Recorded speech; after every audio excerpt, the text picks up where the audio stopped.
Anamika Hindi movie के facto reviews. Anamika सन 1973 की एक भारतीय हिंदी भाषा की रोमांटिक थ्रिलर फिल्म है जिसका निर्देशन रघुनाथ जलानी ने किया है और संगीत आर डी बर्मन और गीतकार मजरून सुल्तानपुरी ने दिया है।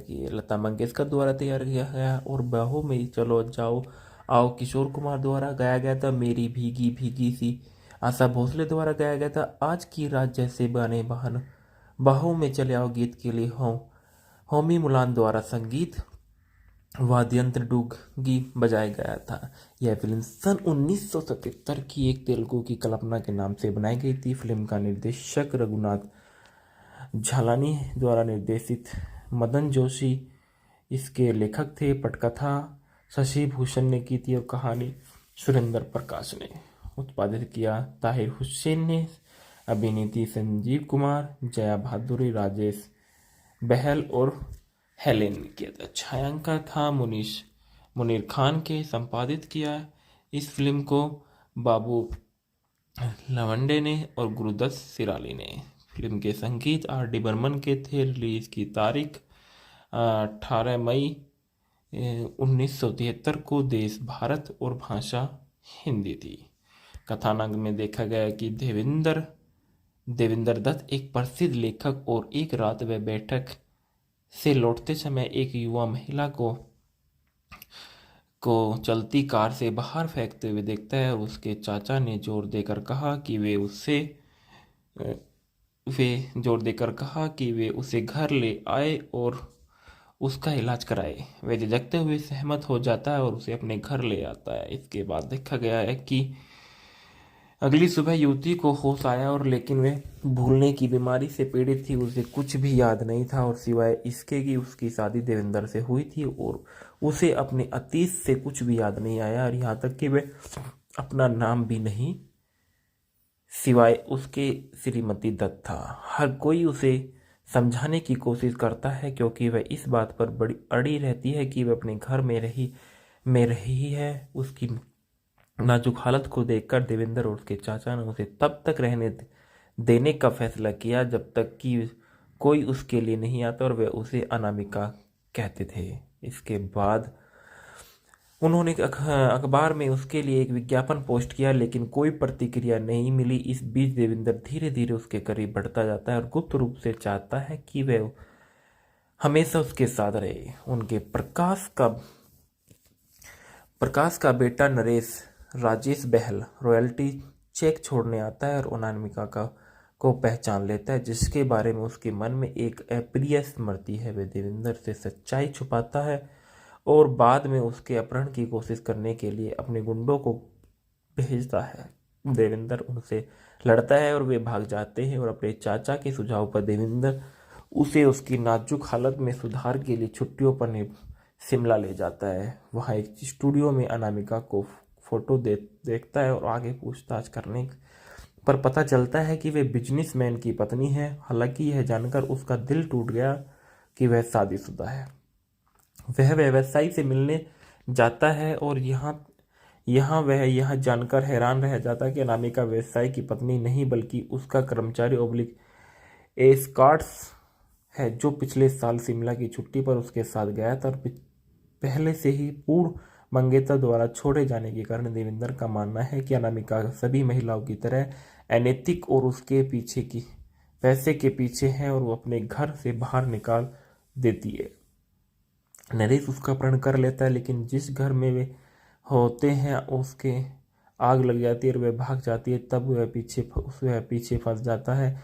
बाद में देवेंद्र एक समारोह में अनामिका से मिलता है जहां उसका परिचय श्रीमती कश्यप के रूप में कराया जाता है। श्रीमती होकर देवेंद्र ने उससे सच बताने की विनती की। अंत में वह फ्लैशबैक में अपने अतीत के बारे में बताती है। वह देवेंद्र के उपन्यासों की एक उत्साही प्रशंसक थी। कॉलेज में रहते हुए वह उस पर मोहित हो गई थी क्योंकि अपने सहपाठी नरेश द्वारा लगातार पीछा करने से उस अपनी गरीबी का सहाय होकर जो कि उसकी माँ खराब सेहत के कारण भी खराब हो गई। अंत में शादी के लिए सहमत होकर अपनी शादी की रात उसे पता चलता है कि उसकी शादी नरेश के भाई से हुई है जो उसी रात खुद को अनामिका के लिए अयोग्य मानते हुए उसे छोड़ देता है और नरेश जब अपने भाई की अनुपस्थिति का फायदा उठाता है और उसे नरेश परेशान करना जारी रखता है। वह घर से भाग जाता है और एक मॉडलिंग कंपनी में शामिल हो जाती है। वहाँ उसका बॉस उसका फायदा उठाने की कोशिश करता है और वह उससे विरोध करती है, तो वह इस घटना के लिए उसे दोषी ठहराता है और उसने अपनी नौकरी छोड़ दी। और रुबी, जिसने उसे मॉडलिंग की नौकरी के लिए सिफारिश की थी, बाहरी रूप से वह उसके प्रति सहानुभूति रखती है और उसे एक कामकाजी महिला छात्रावास में रखती है, जिसका वह दावा करती है कि कुछ दिन बाद पुलिस छापे में अनामिका को बाकी लड़कियों के साथ गिरफ्तार कर लिया गया। तब उसे एहसास होता है कि वह एक वेश्यालय में रह रही थी, लेकिन बाद में अन्य कैदियों की गवाही के रूबरू खिलाफ उसके खुद के बयान के आधार पर उसे रिहा कर दिया गया। और रूबी इसका बदला अनामिका से लेने की कोशिश करती है और उसे मारने के लिए अपने गुंडे भेजती है और गुंडों को बचाने का प्रयास करता है। समय अनामिका उस रात चलती कार से बाहर कूद जाती है। जब देविंदर उसे ढूंढ लेता है तो अनामिका ने देविंदर को बताया कि जब उसे होश आया और पता चला कि अपने पसंदीदा लेखक के घर पर है, तो उसने रुकने का फैसला किया और चाहे कुछ भी हो जाए। यह सब सुनने के बाद देवेंद्र को उससे सहानुभूति होती है और वह उससे मेल मिलाप करती है। तभी बुरी तरह से जला हुआ नरेश उन दोनों पर हमला कर देता है और अंधेरे घर में लंबे समय तक चूहे बिल्ली की दौड़ने के बाद नरेश को करंट लग जाता है। फिल्म के ढाला में देखा गया कि देवेंद्र कुमार के रूप में दत्त के रूप में संजीव कुमार का किरदार निभाया था। अनामिका दत्त ओब्लिक कंचन ओब्लिक अर्चना के रूप में जया बहादुरी ने किरदार निभाया। नरेश के रूप में राजेश बहल एक अच्छा किरदार निभाते हुए नजर आए थे। इफ्तिखार डॉक्टर इरशाद हुसैन के रूप में नजर आए। हनुमान सिंह के रूप में असरानी ने किरदार निभाया। शिव प्रसाद के रूप में ए के हंगल ने किरदार निभाया। मीना टी बिजली नौकरानी के रूप में नजर आई और डोली के रूप में बेबी पिंकी ने किरदार निभाया। नरेश के पिता के रूप में शिवराज ने किरदार निभाया। रूबिक कैबरे डांसर के रूप में हेलेन ने किरदार निभाया और यूनुस परवेज राम लखन के रूप में नजर आए और फोटोशॉप मालिक के रूप में राजा दुग्गल ने किरदार निभाया। अर्चना की मां के रूप में अचला सचदेव ने किरदार निभाया। गंगा प्रसाद मल्होत्रा के रूप में नरेंद्र नाथ नजर आए और सिराज सैयद कॉलेज छात्र सचिव के रूप में नजर आए। संगीत जो दिए गए थे इस फिल्म में, गीत मेरी भीगी भीगी सी को बिनाका गीतमाला की वार्षिक सूची सन 1973 में हैज़ 4 पर सूचीबद्ध किया गया था। गीत बाहों में चले आओ को बिनाका गीतमाला की वार्षिक सूची सन 1973 में हैज़ 36 पर सूचीबद्ध किया गया था। सभी गीत मेजरूम सुल्तानपुरी द्वारा लिखे गए थे और सारा संगीत राहुल देव बर्मन द्वारा रचित किए गए थे।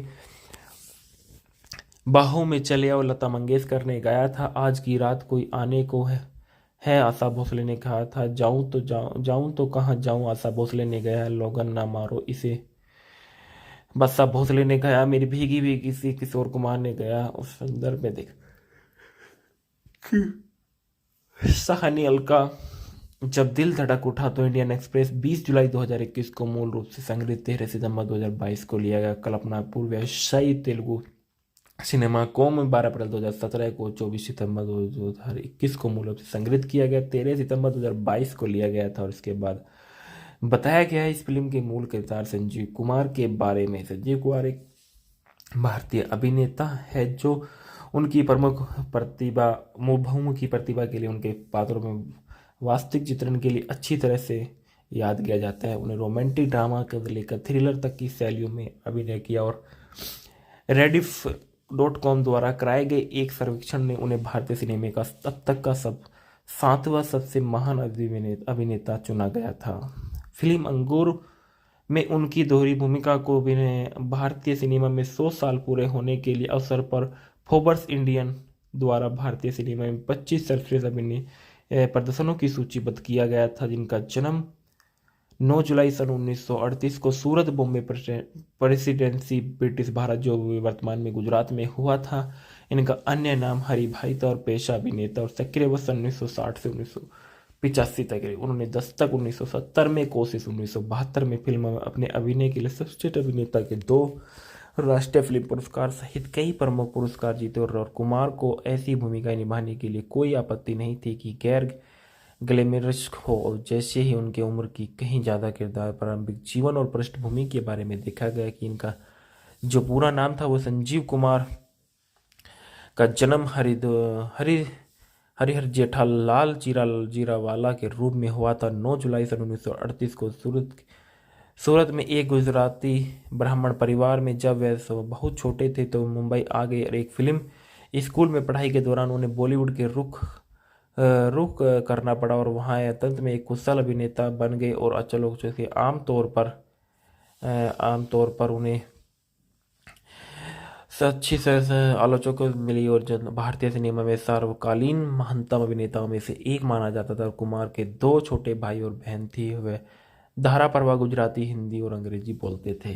अनामिका हिंदी मूवी के फैक्ट और रिव्यूज। अनामिका सन 1973 की एक भारतीय हिंदी भाषा की रोमांटिक थ्रिलर फिल्म है जिसका निर्देशन रघुनाथ जलानी ने किया है और संगीत R.D. बर्मन और गीतकार मजरूम सुल्तानपुरी ने दिया किए। लता मंगेशकर द्वारा तैयार किया गया और बाहों में चलो जाओ आओ किशोर कुमार द्वारा गाया गया था। मेरी भीगी भीगी सी आशा भोसले द्वारा गाया गया था। आज की रात जैसे बने बहन बाहों में चले आओ गीत के लिए होमी मुलान द्वारा संगीत वाद्यंत्र डूगी बजाया गया था। यह फिल्म सन 1977 की एक तेलुगु की कल्पना के नाम से बनाई गई थी। फिल्म का निर्देशक रघुनाथ झालानी द्वारा निर्देशित मदन जोशी इसके लेखक थे। पटकथा शशि भूषण ने की थी और कहानी सुरेंद्र प्रकाश ने उत्पादित किया। ताहिर हुसैन ने अभिनीति संजीव कुमार, जया भादुरी, राजेश बहल और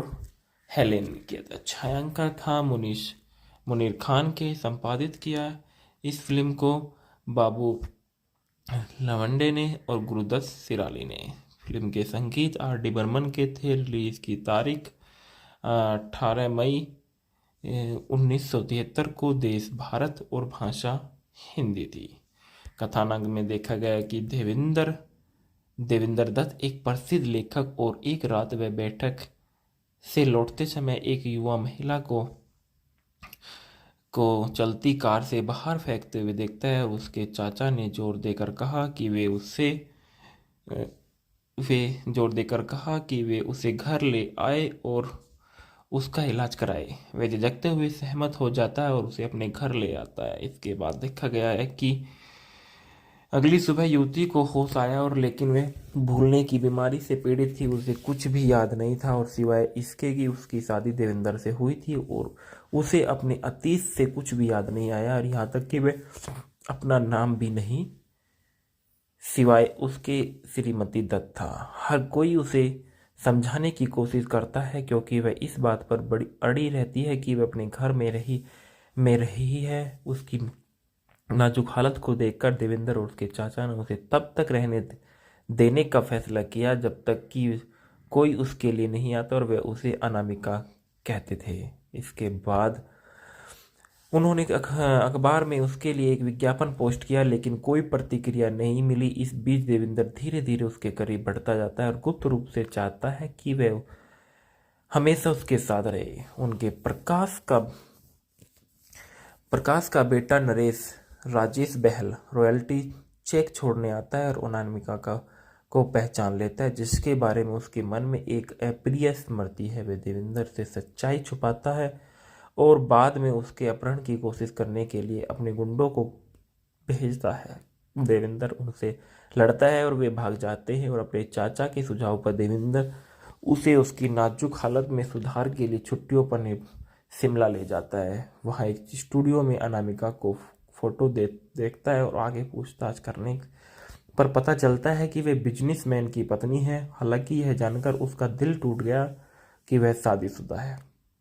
वह व्यवसायी से मिलने जाता है और वह यह जानकर हैरान रह जाता है कि अनामिका व्यवसायी की पत्नी नहीं बल्कि उसका कर्मचारी / एस्कॉर्ट्स है जो पिछले साल शिमला की छुट्टी पर उसके साथ गया था और पहले से ही पूर्ण मंगेतर द्वारा छोड़े जाने के कारण देवेंद्र का मानना है कि अनामिका सभी महिलाओं की तरह अनैतिक और उसके पीछे की पैसे के पीछे है और वो अपने घर से बाहर निकाल देती है। नरेश उसका अपहरण कर लेता है, लेकिन जिस घर में वे होते हैं उसके आग लग जाती है और वह भाग जाती है। तब वह पीछे फंस जाता है। बाद में देवेंद्र एक समारोह में अनामिका से मिलता है, जहां उसका परिचय श्रीमती कश्यप के रूप में कराया जाता है। श्रीमती होकर देवेंद्र ने उससे सच बताने की विनती की। अंत में वह फ्लैशबैक में अपने अतीत के बारे में बताती है। वह देवेंद्र के उपन्यासों की एक उत्साही प्रशंसक थी। कॉलेज में रहते हुए वह उस पर मोहित हो गई थी, क्योंकि अपने सहपाठी नरेश द्वारा लगातार पीछा करने से अपनी गरीबी का सहाय होकर, जो कि उसकी माँ खराब सेहत के कारण भी खराब हो गई, अंत में शादी के लिए सहमत हो गई। और अपनी शादी की रात उसे पता चलता है कि उसकी शादी नरेश के भाई से हुई है, जो उसी रात खुद को अनामिका के लिए अयोग्य मानते हुए उसे छोड़ देता है। और नरेश जब अपने भाई की अनुपस्थिति का फायदा उठाता है और उसे नरेश परेशान करना जारी रखता है।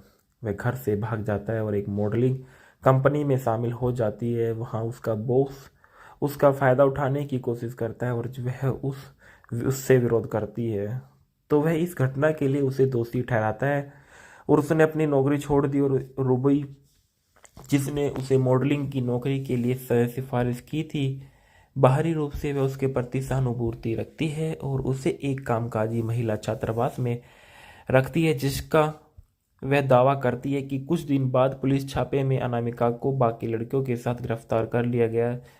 तब उसे एहसास होता है कि वह एक वेश्यालय में रह रही थी, लेकिन बाद में अन्य कैदियों की गवाही के रूबरू खिलाफ उसके खुद के बयान के आधार पर उसे रिहा कर दिया गया। और रूबी इसका बदला अनामिका से लेने की कोशिश करती है और उसे मारने के लिए अपने गुंडे भेजती है और गुंडों को बचाने का प्रयास करता है। समय अनामिका उस रात चलती कार से बाहर कूद जाती है। जब देवेंद्र उसे ढूंढ लेता है तो अनामिका ने देवेंद्र को बताया कि जब उसे होश आया और पता चला कि अपने पसंदीदा लेखक के घर पर है, तो उसने रुकने का फैसला किया। और चाहे कुछ भी हो जाए, यह सब सुनने के बाद देवेंद्र को उससे सहानुभूति होती है और वह उससे मेल मिलाप करती है। तभी बुरी तरह से जला हुआ नरेश उन दोनों पर हमला कर देता है और अंधेरे घर में लंबे समय तक चूहे बिल्ली की दौड़ने के बाद नरेश को करंट लग जाता है। फिल्म के डाहला में देखा गया कि देवेंद्र कुमार के रूप में दत्त के रूप में संजीव कुमार का किरदार निभाया था। अनामिका दत्त ओब्लिक कंचन ओब्लिक अर्चना के रूप में जया बहादुरी ने किरदार निभाया। नरेश के रूप में राजेश बहल एक अच्छा किरदार निभाते हुए नजर आए थे।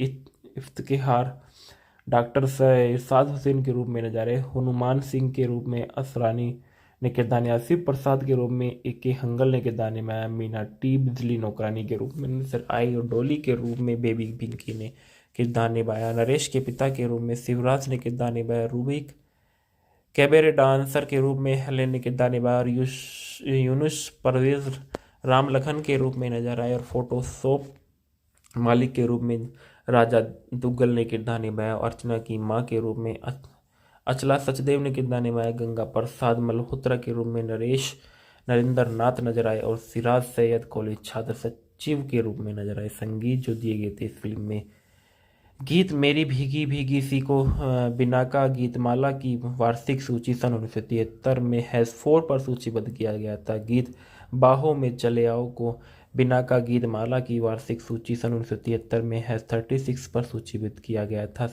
सभी गीत मजरूम सुल्तानपुरी द्वारा लिखे गए थे और सारा संगीत राहुल देव बर्मन द्वारा रचित किए गए थे। बाहों में चले आओ लता मंगेशकर ने गाया था। आज की रात कोई आने को है आशा भोसले ने कहा था। जाऊं तो कहाँ जाऊं आशा भोसले ने गाया। लोगन ना मारो इसे बस्सा भोसले ने गाया। मेरी भीगी भीगी सी किशोर कुमार ने गाया। उस संदर्भ में देख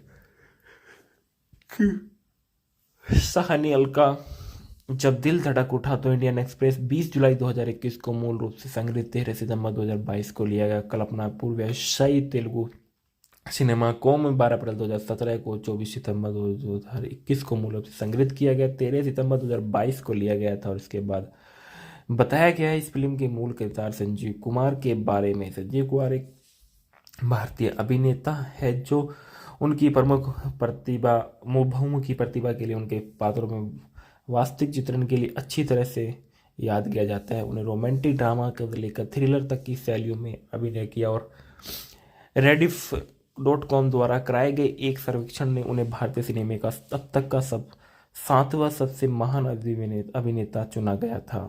फिल्म अंगूर में उनकी दोहरी भूमिका को भारतीय सिनेमा में 100 साल पूरे होने के लिए अवसर पर फोर्ब्स इंडियन द्वारा भारतीय सिनेमा में 25 सर्वश्रेष्ठ अभिनय प्रदर्शनों की सूचीबद्ध किया गया था, जिनका जन्म 9 जुलाई सन 1938 को सूरत बॉम्बे प्रेसिडेंसी ब्रिटिश भारत जो वर्तमान में गुजरात में हुआ था।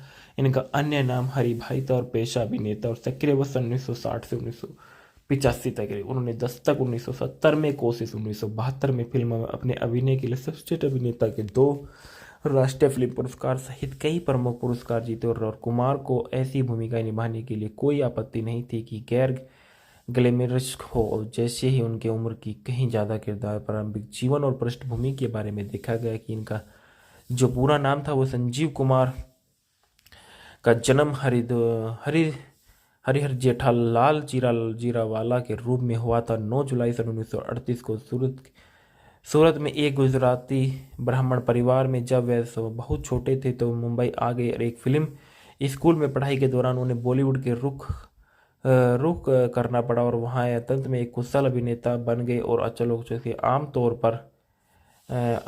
पर उन्हें अच्छी आलोचकों मिली और जो भारतीय सिनेमा में सर्वकालीन महानतम अभिनेताओं में से एक माना जाता था। कुमार के 2 छोटे भाई और बहन थी। वे धाराप्रवाह गुजराती, हिंदी और अंग्रेजी बोलते थे। अनामिका हिंदी मूवी के फैक्टो रिव्यूज। अनामिका सन 1973 की एक भारतीय हिंदी भाषा की रोमांटिक थ्रिलर फिल्म है जिसका निर्देशन रघुनाथ जलानी ने किया है और संगीत R.D. बर्मन और गीतकार मजरून सुल्तानपुरी ने दिया कि लता मंगेशकर द्वारा तैयार किया गया और बाहों में चलो जाओ आओ किशोर कुमार द्वारा गाया गया था। मेरी भीगी भीगी सी आशा भोसले द्वारा गाया गया था। आज की रात जैसे बने बहन बाहों में चले आओ गीत के लिए होमी मुलान द्वारा संगीत वाद्ययंत्र डूगी बजाया गया था। यह फिल्म सन 1977 की एक तेलुगु की कल्पना के नाम से बनाई गई थी। फिल्म का निर्देशक रघुनाथ झालानी द्वारा निर्देशित मदन जोशी इसके लेखक थे। पटकथा शशि भूषण ने की थी और कहानी सुरेंद्र प्रकाश ने। उत्पादित किया ताहिर हुसैन ने। अभिनेत्री संजीव कुमार, जया भादुरी, राजेश बहल और हेलेन ने किया था। छायांकन था मुनीर खान के। संपादित किया इस फिल्म को बाबू लवंडे ने और गुरुदत्त सिराली ने। फिल्म के संगीत R.D. बर्मन के थे। रिलीज की तारीख 18 मई 1973 को। देश भारत और भाषा हिंदी थी। कथानक में देखा गया कि देवेंद्र दत्त एक प्रसिद्ध लेखक और एक रात वह बैठक से लौटते समय एक युवा महिला को चलती कार से बाहर फेंकते हुए देखता है और उसके चाचा ने जोर देकर कहा कि वे उसे घर ले आए और उसका इलाज कराए। वे झिझकते हुए सहमत हो जाता है और उसे अपने घर ले आता है। इसके बाद देखा गया है कि अगली सुबह युवती को होश आया और लेकिन वे भूलने की बीमारी से पीड़ित थी। उसे कुछ भी याद नहीं था और सिवाय इसके कि उसकी शादी देवेंद्र से हुई थी और उसे अपने अतीत से कुछ भी याद नहीं आया और यहाँ तक कि वे अपना नाम भी नहीं सिवाय उसके श्रीमती दत्त था। हर कोई उसे समझाने की कोशिश करता है क्योंकि वह इस बात पर बड़ी अड़ी रहती है कि वह अपने घर में रही है। उसकी नाजुक हालत को देखकर देवेंद्र और उसके चाचा ने उसे तब तक रहने देने का फैसला किया जब तक कि कोई उसके लिए नहीं आता और वे उसे अनामिका कहते थे। इसके बाद उन्होंने अखबार में उसके लिए एक विज्ञापन पोस्ट किया लेकिन कोई प्रतिक्रिया नहीं मिली। इस बीच देवेंद्र धीरे धीरे उसके करीब बढ़ता जाता है और गुप्त रूप से चाहता है कि वह हमेशा उसके साथ रहे। उनके प्रकाश का बेटा नरेश राजेश बहल रॉयल्टी चेक छोड़ने आता है और अनामिका को पहचान लेता है, जिसके बारे में उसके मन में एक अप्रिय स्मृति है। वह देवेंद्र से सच्चाई छुपाता है और बाद में उसके अपहरण की कोशिश करने के लिए अपने गुंडों को भेजता है। देवेंद्र उनसे लड़ता है और वे भाग जाते हैं और अपने चाचा के सुझाव पर देवेंद्र उसे उसकी नाजुक हालत में सुधार के लिए छुट्टियों पर शिमला ले जाता है। वहाँ एक स्टूडियो में अनामिका को फोटो देखता है और आगे पूछताछ करने पर पता चलता है कि वे बिजनेसमैन की पत्नी है। हालांकि यह जानकर उसका दिल टूट गया कि वह शादीशुदा है। वह व्यवसायी से मिलने जाता है और वह यह जानकर हैरान रह जाता है कि अनामिका व्यवसायी की पत्नी नहीं बल्कि उसका कर्मचारी ओब्लिक एस्कॉर्ट्स है, जो पिछले साल शिमला की छुट्टी पर उसके साथ गया था और पहले से ही पूर्व मंगेतर द्वारा छोड़े जाने के कारण देवेंद्र का मानना है कि अनामिका सभी महिलाओं की तरह अनैतिक और उसके पीछे की पैसे के पीछे है और वो अपने घर से बाहर निकाल देती है। नरेश उसका अपहरण कर लेता है, लेकिन जिस घर में वे होते हैं उसके आग लग जाती है और वह भाग जाती है। तब वह पीछे फंस जाता है। बाद में देवेंद्र एक समारोह में अनामिका से मिलता है, जहां उसका परिचय श्रीमती कश्यप के रूप में कराया जाता है।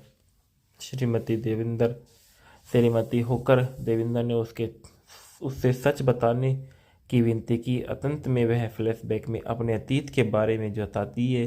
वह देवेंद्र के उपन्यासों की एक उत्साही प्रशंसक थी। कॉलेज में रहते हुए वह उस पर मोहित हो गई थी, क्योंकि अपने सहपाठी नरेश द्वारा लगातार पीछा करने से उस अपनी गरीबी का सहाय होकर, जो कि उसकी माँ खराब सेहत के कारण भी खराब हो गई, अंत में शादी के लिए सहमत होकर अपनी शादी की रात उसे पता चलता है कि उसकी शादी नरेश के भाई से हुई है, जो उसी रात खुद को अनामिका के लिए अयोग्य मानते हुए उसे छोड़ देता है। और नरेश जब अपने भाई की अनुपस्थिति का फायदा उठाता है और उसे नरेश परेशान करना जारी रखता है। वह घर से भाग जाता है और एक मॉडलिंग कंपनी में शामिल हो जाती है। वहाँ उसका बॉस उसका फायदा उठाने की कोशिश करता है और वह उससे विरोध करती है, तो वह इस घटना के लिए उसे दोषी ठहराता है और उसने अपनी नौकरी छोड़ दी। और रुबी, जिसने उसे मॉडलिंग की नौकरी के लिए सिफारिश की थी, बाहरी रूप से वह उसके प्रति सहानुभूति रखती है और उसे एक कामकाजी महिला छात्रावास में रखती है, जिसका वह दावा करती है कि कुछ दिन बाद पुलिस छापे में अनामिका को बाकी लड़कियों के साथ गिरफ्तार कर लिया गया। तब उसे एहसास होता है कि वह एक वेश्यालय में रह रही थी, लेकिन बाद में अन्य कैदियों की गवाही के रूबरू खिलाफ उसके खुद के बयान के आधार पर उसे रिहा कर दिया गया। और रूबी इसका बदला अनामिका से लेने की कोशिश करती है और उसे मारने के लिए अपने गुंडे भेजती है और गुंडों को बचाने का प्रयास करता है। समय अनामिका उस रात चलती कार से बाहर कूद जाती है। जब देवेंद्र उसे ढूंढ लेता है तो अनामिका ने देवेंद्र को बताया कि जब उसे होश आया और पता चला कि अपने पसंदीदा लेखक के घर पर है,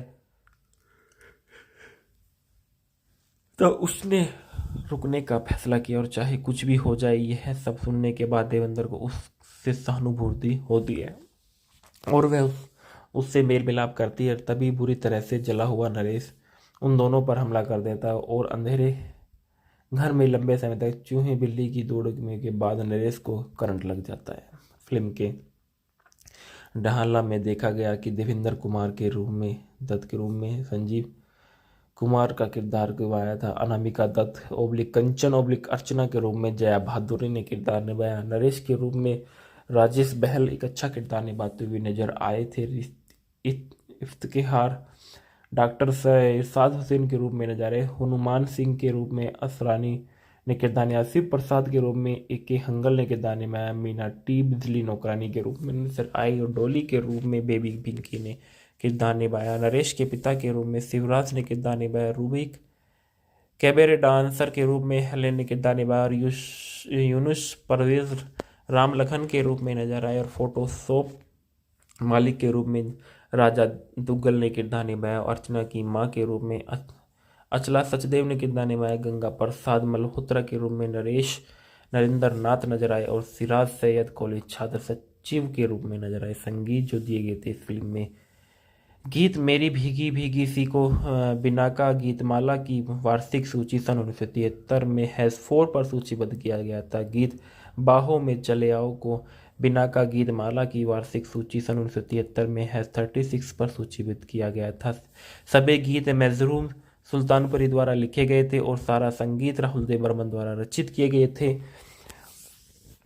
बाहों में चले आओ लता मंगेशकर ने गाया था। आज की रात कोई आने को है आशा भोसले ने कहा था। जाऊं तो कहाँ जाऊं आशा भोसले ने गाया। लोगन ना मारो इसे बस्सा भोसले ने गाया। मेरी भीगी भीगी सी किशोर कुमार ने गाया। उस संदर्भ में देख सहानी अलका जब दिल धड़क उठा तो इंडियन एक्सप्रेस 20 जुलाई 2021 को मूल रूप से संग्रहित 13 सितंबर 2022 को लिया गया। कल्पना पूर्व व्यवसायी तेलुगु सिनेमा कॉम 12 अप्रैल 2017 को 24 सितंबर 2021 को मूल रूप से संग्रहित किया गया। 13 सितंबर 2022 को लिया गया था और इसके बाद बताया गया है इस फिल्म के मूल किरदार संजीव कुमार के बारे में। संजीव कुमार एक भारतीय अभिनेता है जो उनकी प्रमुख प्रतिभा बहुमुखी प्रतिभा के लिए उनके पात्रों में वास्तविक चित्रण के लिए अच्छी तरह से याद किया जाता है। उन्हें रोमांटिक ड्रामा से लेकर थ्रिलर तक की शैलियों में अभिनय किया और rediff.com द्वारा कराए गए एक सर्वेक्षण ने उन्हें भारतीय सिनेमा का अब तक का 7वां सबसे महान अभिनेता चुना गया था।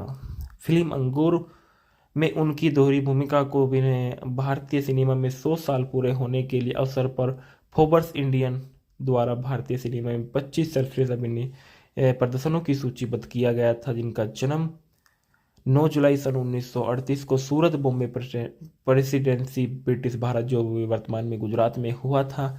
इनका अन्य नाम हरि भाई था और पेशा अभिनेता और सक्रिय वर्ष 1960 से 1985 तक रहे। उन्होंने दस्तक 1970 में, कोशिश 1972 में फिल्म में अपने अभिनय के लिए सर्वश्रेष्ठ अभिनेता के 2 राष्ट्रीय फिल्म पुरस्कार सहित कई प्रमुख पुरस्कार जीते और कुमार को ऐसी भूमिकाएं निभाने के लिए कोई आपत्ति नहीं थी कि गैर ग्लैमरस हो। जैसे ही उनके उम्र की कहीं ज़्यादा किरदार, प्रारंभिक जीवन और पृष्ठभूमि के बारे में देखा गया कि इनका जो पूरा नाम था वो संजीव कुमार का जन्म हरिहर जेठालाल जीरावाला के रूप में हुआ था। 9 जुलाई सन 1938 को सूरत में एक गुजराती ब्राह्मण परिवार में जब वे बहुत छोटे थे तो मुंबई आ गए और एक फिल्म स्कूल में पढ़ाई के दौरान उन्हें बॉलीवुड के रुख करना पड़ा और वहाँ अंत में एक कुशल अभिनेता बन गए और आलोचकों के आमतौर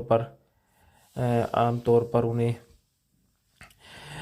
अच्छी आलोचकों को मिली और जब भारतीय सिनेमा में सर्वकालीन महानतम अभिनेताओं में से एक माना जाता था। कुमार के 2 छोटे भाई और बहन थी। वे धारा प्रवाह गुजराती, हिंदी और अंग्रेजी बोलते थे।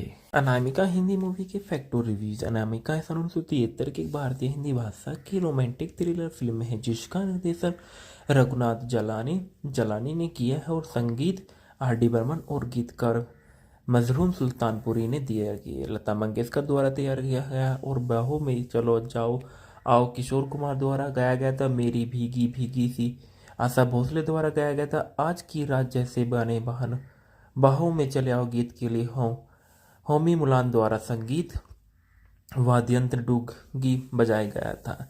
यह फिल्म सन 1977 की एक तेलुगु की कल्पना के नाम से बनाई गई थी। फिल्म का निर्देशक रघुनाथ झालानी द्वारा निर्देशित मदन जोशी इसके लेखक थे। पटकथा शशि भूषण ने की थी और कहानी सुरेंद्र प्रकाश ने उत्पादित किया। ताहिर हुसैन ने अभिनेत्री संजीव कुमार, जया भादुरी, राजेश बहल और हेलेन किया था। छायांकन था मुनीर खान के। संपादित किया इस फिल्म को बाबू लवंडे ने और गुरुदत्त सिराली ने।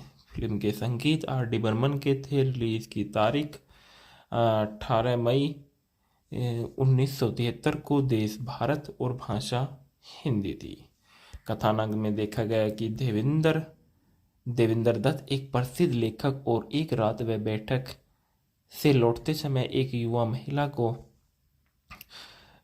चलती कार से बाहर फेंकते हुए देखता है। उसके चाचा ने जोर देकर कहा कि वे उसे घर ले आए और उसका इलाज कराए। वे झिझकते हुए सहमत हो जाता है और उसे अपने घर ले आता है। इसके बाद देखा गया है कि अगली सुबह युवती को होश आया और लेकिन वे भूलने की बीमारी से पीड़ित थी। उसे कुछ भी याद नहीं था और सिवाय इसके कि उसकी शादी देवेंद्र से हुई थी और उसे अपने अतीत से कुछ भी याद नहीं आया और यहाँ तक कि वह अपना नाम भी नहीं सिवाय उसके श्रीमती दत्त था। हर कोई उसे समझाने की कोशिश करता है क्योंकि वह इस बात पर बड़ी अड़ी रहती है कि वह अपने घर में रही है। उसकी नाजुक हालत को देखकर देवेंद्र और उसके चाचा ने उसे तब तक रहने देने का फैसला किया जब तक कि कोई उसके लिए नहीं आता और वे उसे अनामिका कहते थे। इसके बाद उन्होंने अखबार में उसके लिए एक विज्ञापन पोस्ट किया, लेकिन कोई प्रतिक्रिया नहीं मिली। इस बीच देवेंद्र धीरे धीरे उसके करीब बढ़ता जाता है और गुप्त रूप से चाहता है कि वह हमेशा उसके साथ रहे। उनके प्रकाश का बेटा नरेश राजेश बहल रॉयल्टी चेक छोड़ने आता है और अनामिका को पहचान लेता है, जिसके बारे में उसके मन में एक अप्रिय स्मृति है। वह देवेंद्र से सच्चाई छुपाता है और बाद में उसके अपहरण की कोशिश करने के लिए अपने गुंडों को भेजता है।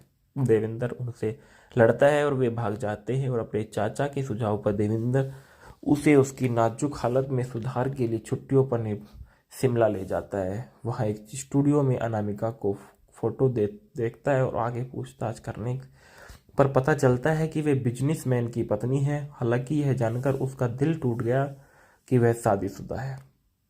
वह व्यवसायी से मिलने जाता है और वह यह जानकर हैरान रह जाता है कि अनामिका व्यवसायी की पत्नी नहीं बल्कि उसका कर्मचारी ओब्लिक एस्कॉर्ट्स है, जो पिछले साल शिमला की छुट्टी पर उसके साथ गया था और पहले से ही पूर्ण मंगेतर द्वारा छोड़े जाने के कारण देवेंद्र का मानना है कि अनामिका सभी महिलाओं की तरह अनैतिक और उसके पीछे की पैसे के पीछे है और वो अपने घर से बाहर निकाल देती है। नरेश उसका अपहरण कर लेता है, लेकिन जिस घर में वे होते हैं उसके आग लग जाती है और वह भाग जाती है। तब वह पीछे फंस जाता है। बाद में देवेंद्र एक समारोह में अनामिका से मिलता है, जहां उसका परिचय श्रीमती कश्यप के रूप में कराया जाता है। श्रीमती होकर देवेंद्र ने उससे सच बताने की विनती की। अंत में वह फ्लैशबैक में अपने अतीत के बारे में बताती है। वह देवेंद्र के उपन्यासों की एक उत्साही प्रशंसक थी। कॉलेज में रहते हुए वह उस पर मोहित हो गई थी, क्योंकि अपने सहपाठी नरेश द्वारा लगातार पीछा करने से अपनी गरीबी का सहाय होकर, जो कि उसकी माँ खराब सेहत के कारण भी खराब हो गई, अंत में शादी के लिए सहमत होकर अपनी शादी की रात उसे पता चलता है कि उसकी शादी नरेश के भाई से हुई है, जो उसी रात खुद को अनामिका के लिए अयोग्य मानते हुए उसे छोड़ देता है। और नरेश जब अपने भाई की अनुपस्थिति का फायदा उठाता है और उसे नरेश परेशान करना जारी रखता है। वह घर से भाग जाता है और एक मॉडलिंग कंपनी में शामिल हो जाती है। वहाँ उसका बॉस उसका फायदा उठाने की कोशिश करता है और वह उससे विरोध करती है, तो वह इस घटना के लिए उसे दोषी ठहराता है और उसने अपनी नौकरी छोड़ दी। और रुबी, जिसने उसे मॉडलिंग की नौकरी के लिए सिफारिश की थी, बाहरी रूप से वह उसके प्रति सहानुभूति रखती है और उसे एक कामकाजी महिला छात्रावास में रखती है, जिसका वह दावा करती है कि कुछ दिन बाद पुलिस छापे में अनामिका को बाकी लड़कियों के साथ गिरफ्तार कर लिया गया। तब उसे एहसास होता है कि वह एक वेश्यालय में रह रही थी, लेकिन बाद में अन्य कैदियों की गवाही के रूबरू खिलाफ उसके खुद के बयान के आधार पर उसे रिहा कर दिया गया। और रूबी इसका बदला अनामिका से लेने की कोशिश करती है और उसे मारने के लिए अपने गुंडे भेजती है और गुंडों को बचाने का प्रयास करता है। समय अनामिका उस रात चलती कार से बाहर कूद जाती है। जब देवेंद्र उसे ढूंढ लेता है तो अनामिका ने देवेंद्र को बताया कि जब उसे होश आया और पता चला कि अपने पसंदीदा लेखक के घर पर है, तो उसने रुकने का फैसला किया और चाहे कुछ भी हो जाए। यह सब सुनने के बाद देवेंद्र को उससे सहानुभूति होती है और वह उससे मेल मिलाप करती है। तभी बुरी तरह से जला हुआ नरेश उन दोनों पर हमला कर देता है और अंधेरे घर में लंबे समय तक चूहे बिल्ली की दौड़ने के बाद नरेश को करंट लग जाता है। फिल्म के ढाला में देखा गया कि देवेंद्र कुमार के दत्त के रूप में संजीव कुमार का किरदार निभाया था। अनामिका दत्त कंचन अर्चना के रूप में जया भादुरी ने किरदार निभाया। नरेश के रूप में राजेश बहल एक अच्छा किरदार निभाते हुए नजर आए थे। इफ्तिखार डॉक्टर इरशाद हुसैन के रूप में नजर आए। हनुमान सिंह के रूप में असरानी ने किरदार निभाया। शिव प्रसाद के रूप में A.K. हंगल ने किरदार निभाया। मीना टी बिजली नौकरानी के रूप में नजर आई और डोली के रूप में बेबी पिंकी ने किरदार निभाया। नरेश के पिता के रूप में शिवराज ने किरदार निभाया। रूबिक कैबरे डांसर के रूप में हेलेन ने किरदार निभाया और यूनुस परवेज राम लखन के रूप में नजर आए और फोटोशॉप मालिक के रूप में राजा दुग्गल ने किरदार निभाया। अर्चना की मां के रूप में अचला सचदेव ने किरदार निभाया। गंगा प्रसाद मल्होत्रा के रूप में नरेंद्र नाथ नजर आए और सिराज सैयद कॉलेज छात्र सचिव के रूप में नजर आए। संगीत जो दिए गए थे इस फिल्म में, गीत मेरी भीगी भीगी सी को बिनाका गीतमाला की वार्षिक सूची सन 1973 में हैश4 पर सूचीबद्ध किया गया था। गीत बाहों में चले आओ को बिनाका गीतमाला की वार्षिक सूची सन 1973 में हैश36 पर सूचीबद्ध किया गया था। सभी गीत मजरूम सुल्तानपुरी द्वारा लिखे गए थे और सारा संगीत राहुल देव बर्मन द्वारा रचित किए गए थे। बाहों में चले आओ लता मंगेशकर ने गाया था। आज की रात कोई आने को है आशा भोसले ने कहा था। जाऊं तो कहाँ जाऊं आशा भोसले ने गाया। लोगन ना मारो इसे बस्सा भोसले ने गाया। मेरी भीगी भीगी सी किशोर कुमार ने गाया। उस संदर्भ में देख सहानी अलका जब दिल धड़क उठा तो इंडियन एक्सप्रेस 20 जुलाई 2021 को मूल रूप से संग्रहित 13 सितंबर 2022 को लिया गया। कल्पना पूर्व तेलुगु सिनेमा कॉम 12 अप्रैल 2017 को 24 सितंबर 2021 को मूल रूप से संग्रहित किया गया। 13 सितंबर 2022 को लिया गया था और इसके बाद बताया गया है इस फिल्म के मूल किरदार संजीव कुमार के बारे में। संजीव कुमार एक भारतीय अभिनेता है जो उनकी प्रमुख प्रतिभा बहुमुखी प्रतिभा के लिए उनके पात्रों में वास्तविक चित्रण के लिए अच्छी तरह से याद किया जाता है। उन्हें रोमांटिक ड्रामा से लेकर थ्रिलर तक की शैलियों में अभिनय किया और rediff.com द्वारा कराए गए एक सर्वेक्षण ने उन्हें भारतीय सिनेमा का अब तक का 7वां सबसे महान अभिनेता चुना गया था। फिल्म अंगूर में उनकी दोहरी भूमिका को भारतीय सिनेमा में 100 साल पूरे होने के लिए अवसर पर फोर्ब्स इंडियन द्वारा भारतीय सिनेमा में 25 सर्वश्रेष्ठ अभिनय प्रदर्शनों की सूचीबद्ध किया गया था, जिनका जन्म 9 जुलाई सन 1938 को सूरत बॉम्बे प्रेसिडेंसी ब्रिटिश भारत जो वर्तमान में गुजरात में हुआ था।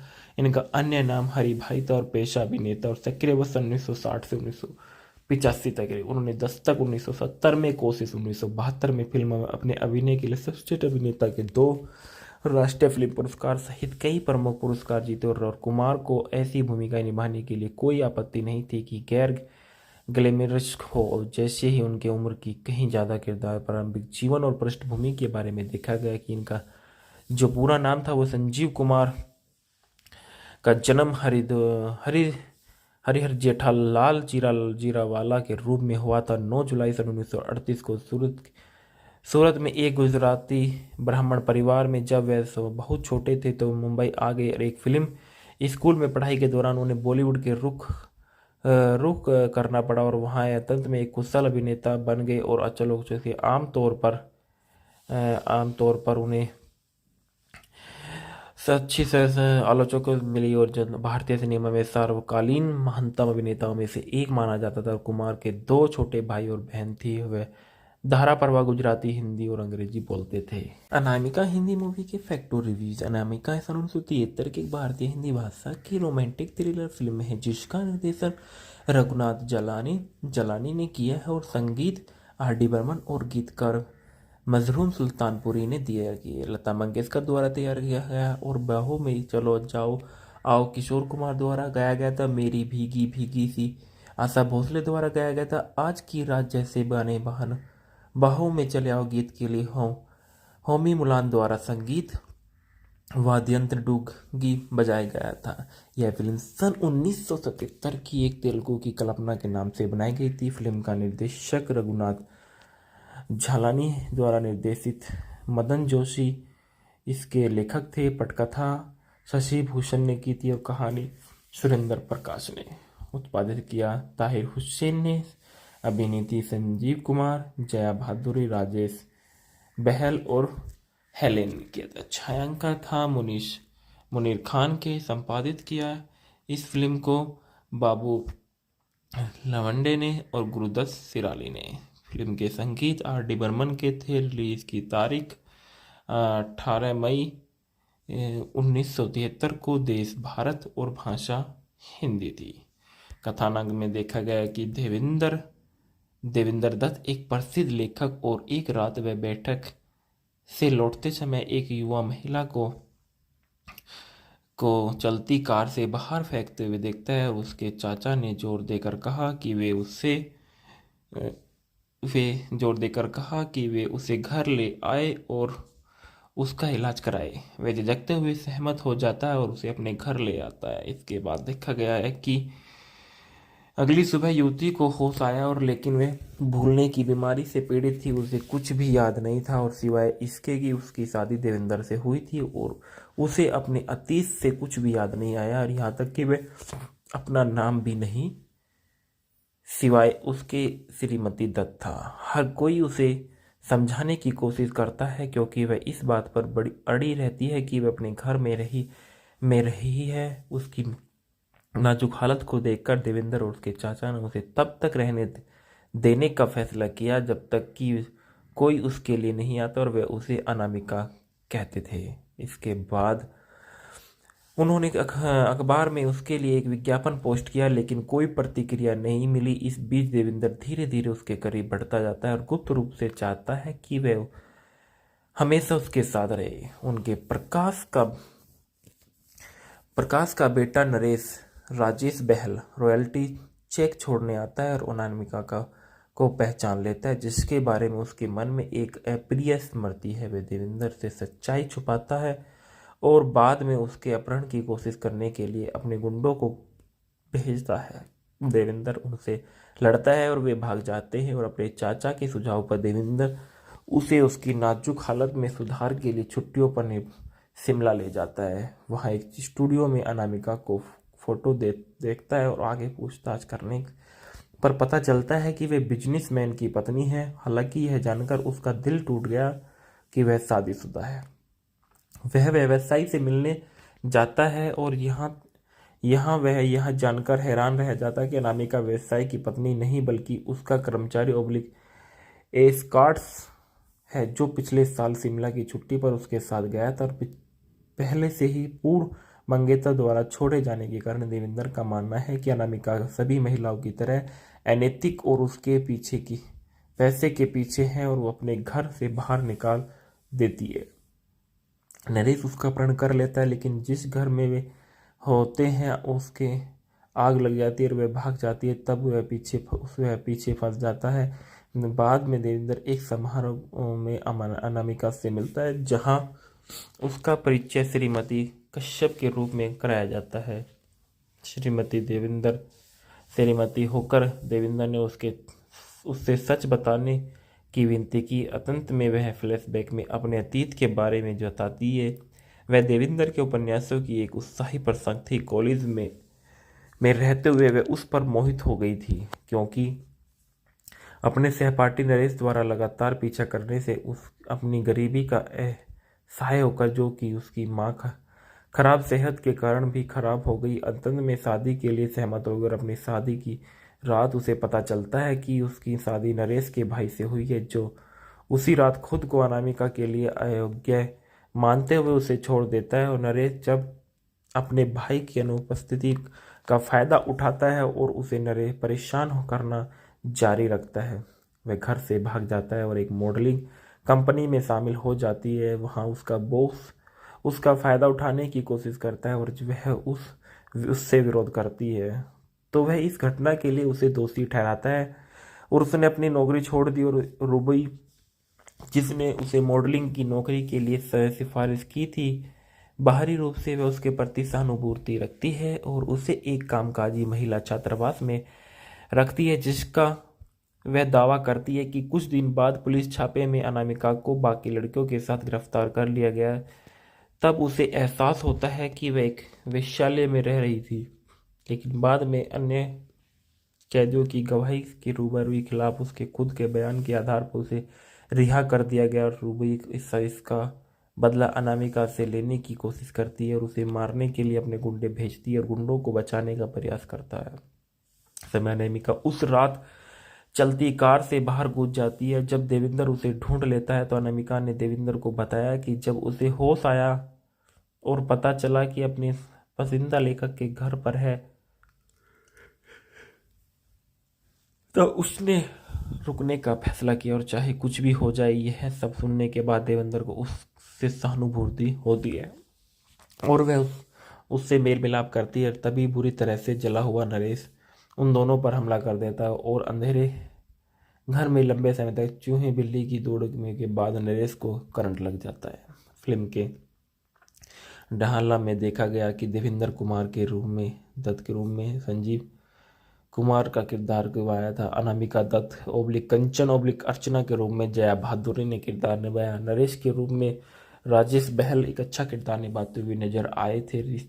इफ्तिखार डॉक्टर इरशाद हुसैन के रूप में नजर आए। हनुमान सिंह के रूप में असरानी ने किरदार निभाया। शिव प्रसाद के रूप में ए के हंगल ने किरदार निभाया। मीना टी बिजली नौकरानी के रूप में नजर आई और डोली के रूप में बेबी पिंकी ने किरदार निभाया। नरेश के पिता के रूप में शिवराज ने किरदार निभाया। रूबिक कैबरे डांसर के रूप में हेलेन ने किरदार निभाया और यूनुस परवेज राम लखन के रूप में नजर आए और फोटोशॉप मालिक के रूप में राजा दुग्गल ने किरदार निभाया। अर्चना की मां के रूप में अचला सचदेव ने किरदार निभाया। गंगा प्रसाद मल्होत्रा के रूप में नरेश नरेंद्र नाथ नजर आए और सिराज सैयद कॉलेज छात्र सचिव के रूप में नजर आए। संगीत जो दिए गए थे इस फिल्म में गीत मेरी भीगी भीगी सी को बिनाका गीतमाला की वार्षिक सूची सन 1973 में हैज़ 4 पर सूचीबद्ध किया गया था। गीत बाहों में चले आओ को बिनाका गीतमाला की वार्षिक सूची सन 1973 में हैज़ 36 पर सूचीबद्ध किया गया था। सभी गीत मजरूम सुल्तानपुरी द्वारा लिखे गए थे और सारा संगीत राहुल देव बर्मन द्वारा रचित किए गए थे। बाहों में चले आओ लता मंगेशकर ने गाया था। आज की रात कोई आने को है आशा भोसले ने कहा था। जाऊं तो कहाँ जाऊं आशा भोसले ने गाया। लोगन ना मारो इसे बस्सा भोसले ने गाया। मेरी भीगी भीगी सी किशोर कुमार ने गाया। उस संदर्भ में देख सहानी अलका जब दिल धड़क उठा तो इंडियन एक्सप्रेस 20 जुलाई 2021 को मूल रूप से संग्रहित 13 सितंबर 2022 को लिया गया। कल्पना पूर्व व्यवसायी तेलुगु सिनेमा कॉम 12 अप्रैल 2017 को 24 सितंबर 2021 को मूल रूप से संग्रहित किया गया। 13 सितंबर 2022 को लिया गया था और इसके बाद बताया गया है इस फिल्म के मूल किरदार संजीव कुमार के बारे में। संजीव कुमार एक भारतीय अभिनेता है जो उनकी प्रमुख प्रतिभा बहुमुखी प्रतिभा के लिए उनके पात्रों में वास्तविक चित्रण के लिए अच्छी तरह से याद किया जाता है। उन्हें रोमांटिक ड्रामा से लेकर थ्रिलर तक की शैलियों में अभिनय किया और Rediff.com द्वारा कराए गए एक सर्वेक्षण ने उन्हें भारतीय सिनेमा का अब तक का 7वां सबसे महान अभिनेता चुना गया था। फिल्म अंगूर में उनकी दोहरी भूमिका को भारतीय सिनेमा में 100 साल पूरे होने के लिए अवसर पर फोर्ब्स इंडियन द्वारा भारतीय सिनेमा में 25 सर्वश्रेष्ठ अभिनय प्रदर्शनों की सूचीबद्ध किया गया था, जिनका जन्म 9 जुलाई सन 1938 को सूरत बॉम्बे प्रेसिडेंसी ब्रिटिश भारत जो वर्तमान में गुजरात में हुआ था।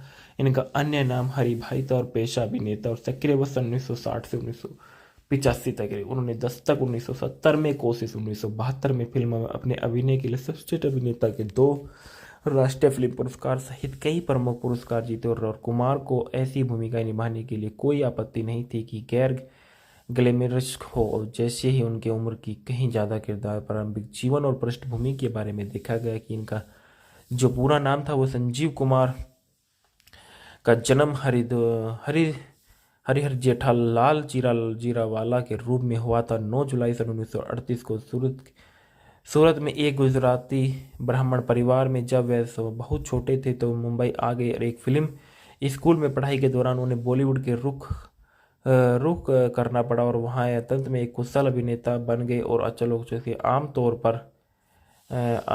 पर उन्हें अच्छी आलोचकों को मिली और जब भारतीय सिनेमा में सर्वकालीन महानतम अभिनेताओं में से एक माना जाता था। कुमार के 2 छोटे भाई और बहन थी, वे धारा परवा गुजराती, हिंदी और अंग्रेजी बोलते थे। अनामिका हिंदी मूवी के फैक्ट और रिव्यूज। अनामिका 1973 की एक भारतीय हिंदी भाषा की रोमांटिक थ्रिलर फिल्म है जिसका निर्देशन रघुनाथ जलानी ने किया है और संगीत आर डी बर्मन और गीतकार मजरूम सुल्तानपुरी ने दिया किया। लता मंगेशकर द्वारा तैयार किया गया और बाहों में चलो जाओ आओ किशोर कुमार द्वारा गाया गया था। मेरी भीगी भीगी सी आशा भोसले द्वारा गाया गया था। आज की रात जैसे बने बहन बाहों में चले आओ गीत के लिए होमी मुलान द्वारा संगीत वाद्यंत्र डूगी बजाया गया था। यह फिल्म सन 1977 की एक तेलुगु की कल्पना के नाम से बनाई गई थी। फिल्म का निर्देशक रघुनाथ झालानी द्वारा निर्देशित मदन जोशी इसके लेखक थे। पटकथा शशि भूषण ने की थी और कहानी सुरेंद्र प्रकाश ने उत्पादित किया। ताहिर हुसैन ने अभिनीति संजीव कुमार, जया भादुरी, राजेश बहल और हेलेन ने किया था। छायांकन था मुनीर खान के। संपादित किया इस फिल्म को बाबू लवंडे ने और गुरुदत्त सिराली ने। फिल्म के संगीत आर डी बर्मन के थे। रिलीज की तारीख 18 मई 1973 को। देश भारत और भाषा हिंदी थी। कथानक में देखा गया कि देवेंद्र दत्त एक प्रसिद्ध लेखक और एक रात वह बैठक से लौटते समय एक युवा महिला को चलती कार से बाहर फेंकते हुए देखता है। उसके चाचा ने जोर देकर कहा कि वे उसे घर ले आए और उसका इलाज कराए। वह झिझकते हुए सहमत हो जाता है और उसे अपने घर ले आता है। इसके बाद देखा गया है कि अगली सुबह युवती को होश आया और लेकिन वह भूलने की बीमारी से पीड़ित थी। उसे कुछ भी याद नहीं था और सिवाय इसके कि उसकी शादी देवेंद्र से हुई थी और उसे अपने अतीत से कुछ भी याद नहीं आया और यहाँ तक कि वह अपना नाम भी नहीं सिवाय उसके श्रीमती दत्त था। हर कोई उसे समझाने की कोशिश करता है क्योंकि वह इस बात पर बड़ी अड़ी रहती है कि वह अपने घर में रही है। उसकी नाजुक हालत को देखकर देवेंद्र और उसके चाचा ने उसे तब तक रहने देने का फैसला किया जब तक कि कोई उसके लिए नहीं आता और वे उसे अनामिका कहते थे। इसके बाद उन्होंने अखबार में उसके लिए एक विज्ञापन पोस्ट किया लेकिन कोई प्रतिक्रिया नहीं मिली। इस बीच देवेंद्र धीरे धीरे उसके करीब बढ़ता जाता है और गुप्त रूप से चाहता है कि वह हमेशा उसके साथ रहे। उनके प्रकाश का बेटा नरेश राजेश बहल रॉयल्टी चेक छोड़ने आता है और अनामिका को पहचान लेता है जिसके बारे में उसके मन में एक अप्रिय स्मृति है। वह देवेंद्र से सच्चाई छुपाता है और बाद में उसके अपहरण की कोशिश करने के लिए अपने गुंडों को भेजता है। देवेंद्र उनसे लड़ता है और वे भाग जाते हैं और अपने चाचा के सुझाव पर देवेंद्र उसे उसकी नाजुक हालत में सुधार के लिए छुट्टियों पर शिमला ले जाता है। वहाँ एक स्टूडियो में अनामिका को फोटो देखता है और आगे पूछताछ करने पर पता चलता है कि वे बिजनेसमैन की पत्नी है। हालांकि यह जानकर उसका दिल टूट गया कि वह शादीशुदा है। वह व्यवसायी से मिलने जाता है और वह यह जानकर हैरान रह जाता है कि अनामिका व्यवसायी की पत्नी नहीं बल्कि उसका कर्मचारी एस्कॉर्ट्स है जो पिछले साल शिमला की छुट्टी पर उसके साथ गया था और पहले से ही पूर्ण मंगेतर द्वारा छोड़े जाने के कारण देवेंद्र का मानना है कि अनामिका सभी महिलाओं की तरह अनैतिक और उसके पीछे की पैसे के पीछे है और वो अपने घर से बाहर निकाल देती है। नरेश उसका अपहरण कर लेता है लेकिन जिस घर में वे होते हैं उसके आग लग जाती है और वह भाग जाती है। तब वह पीछे फंस जाता है। बाद में देवेंद्र एक समारोह में अनामिका से मिलता है जहां उसका परिचय श्रीमती कश्यप के रूप में कराया जाता है। श्रीमती होकर देवेंद्र ने उससे सच बताने की विनती की। अंत में वह फ्लैशबैक में अपने अतीत के बारे में बताती है। वह देवेंद्र के उपन्यासों की एक उत्साही प्रशंसक थी। कॉलेज में रहते हुए वह उस पर मोहित हो गई थी क्योंकि अपने सहपाठी नरेश द्वारा लगातार पीछा करने से अपनी गरीबी का सहाय होकर जो कि उसकी माँ खराब सेहत के कारण भी खराब हो गई। अंत में शादी के लिए सहमत होकर अपनी शादी की रात उसे पता चलता है कि उसकी शादी नरेश के भाई से हुई है, जो उसी रात खुद को अनामिका के लिए अयोग्य मानते हुए उसे छोड़ देता है। और नरेश जब अपने भाई की अनुपस्थिति का फायदा उठाता है और उसे नरेश परेशान करना जारी रखता है।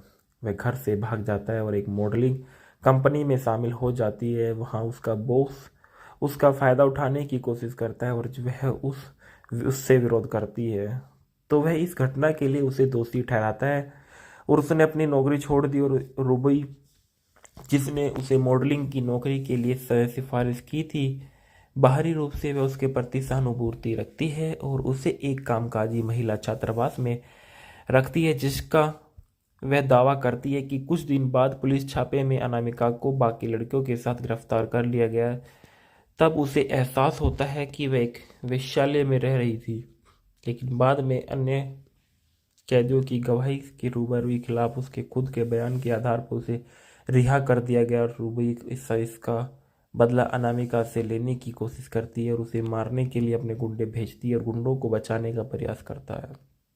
समय अनामिका उस रात चलती कार से बाहर कूद जाती है। जब देविंदर उसे ढूंढ लेता है तो अनामिका ने देविंदर को बताया कि जब उसे होश आया और पता चला कि अपने पसंदीदा लेखक के घर पर है, तो उसने रुकने का फैसला किया और चाहे कुछ भी हो जाए। यह सब सुनने के बाद देवेंद्र को उससे सहानुभूति होती है और वह उससे मेल मिलाप करती है। तभी बुरी तरह से जला हुआ नरेश उन दोनों पर हमला कर देता है और अंधेरे घर में लंबे समय तक चूहे बिल्ली की दौड़ने के बाद नरेश को करंट लग जाता है। फिल्म के ढाला में देखा गया कि देवेंद्र कुमार के रूप में दत्त के रूप में संजीव कुमार का किरदार निभाया था। अनामिका दत्त ओब्लिक कंचन ओब्लिक अर्चना के रूप में जया भादुरी ने किरदार निभाया। नरेश के रूप में राजेश बहल एक अच्छा किरदार निभाते हुए नजर आए थे।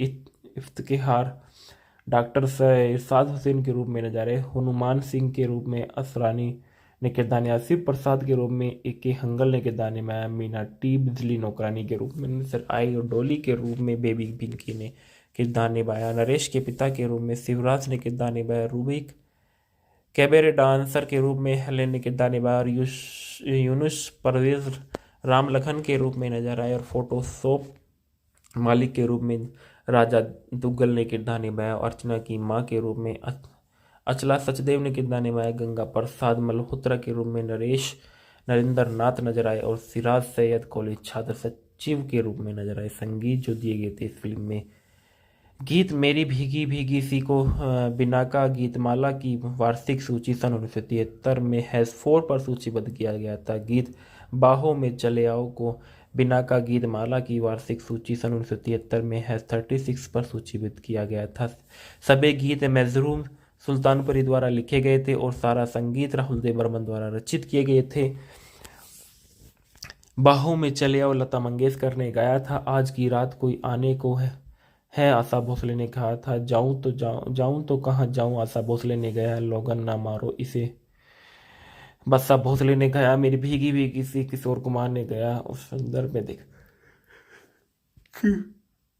सहानी अलका जब दिल धड़क उठा तो इंडियन एक्सप्रेस 20 जुलाई 2021 को मूल रूप से संग्रहित 13 सितंबर 2022 को लिया गया। कल्पना पूर्व तेलुगु सिनेमा कॉम 12 अप्रैल 2017 को 24 सितंबर 2021 को मूल रूप से संग्रहित किया गया। 13 सितंबर 2022 को लिया गया था और इसके बाद बताया गया है इस फिल्म के मूल किरदार संजीव कुमार के बारे में। संजीव कुमार एक भारतीय अभिनेता है जो उनकी प्रमुख प्रतिभा बहुमुखी प्रतिभा के लिए उनके पात्रों में वास्तविक चित्रण के लिए अच्छी तरह से याद किया जाता है। उन्हें रोमांटिक ड्रामा से लेकर थ्रिलर तक की शैलियों में अभिनय किया और rediff.com द्वारा कराए गए एक सर्वेक्षण ने उन्हें भारतीय सिनेमा का अब तक का 7वां सबसे महान अभिनेता चुना गया था।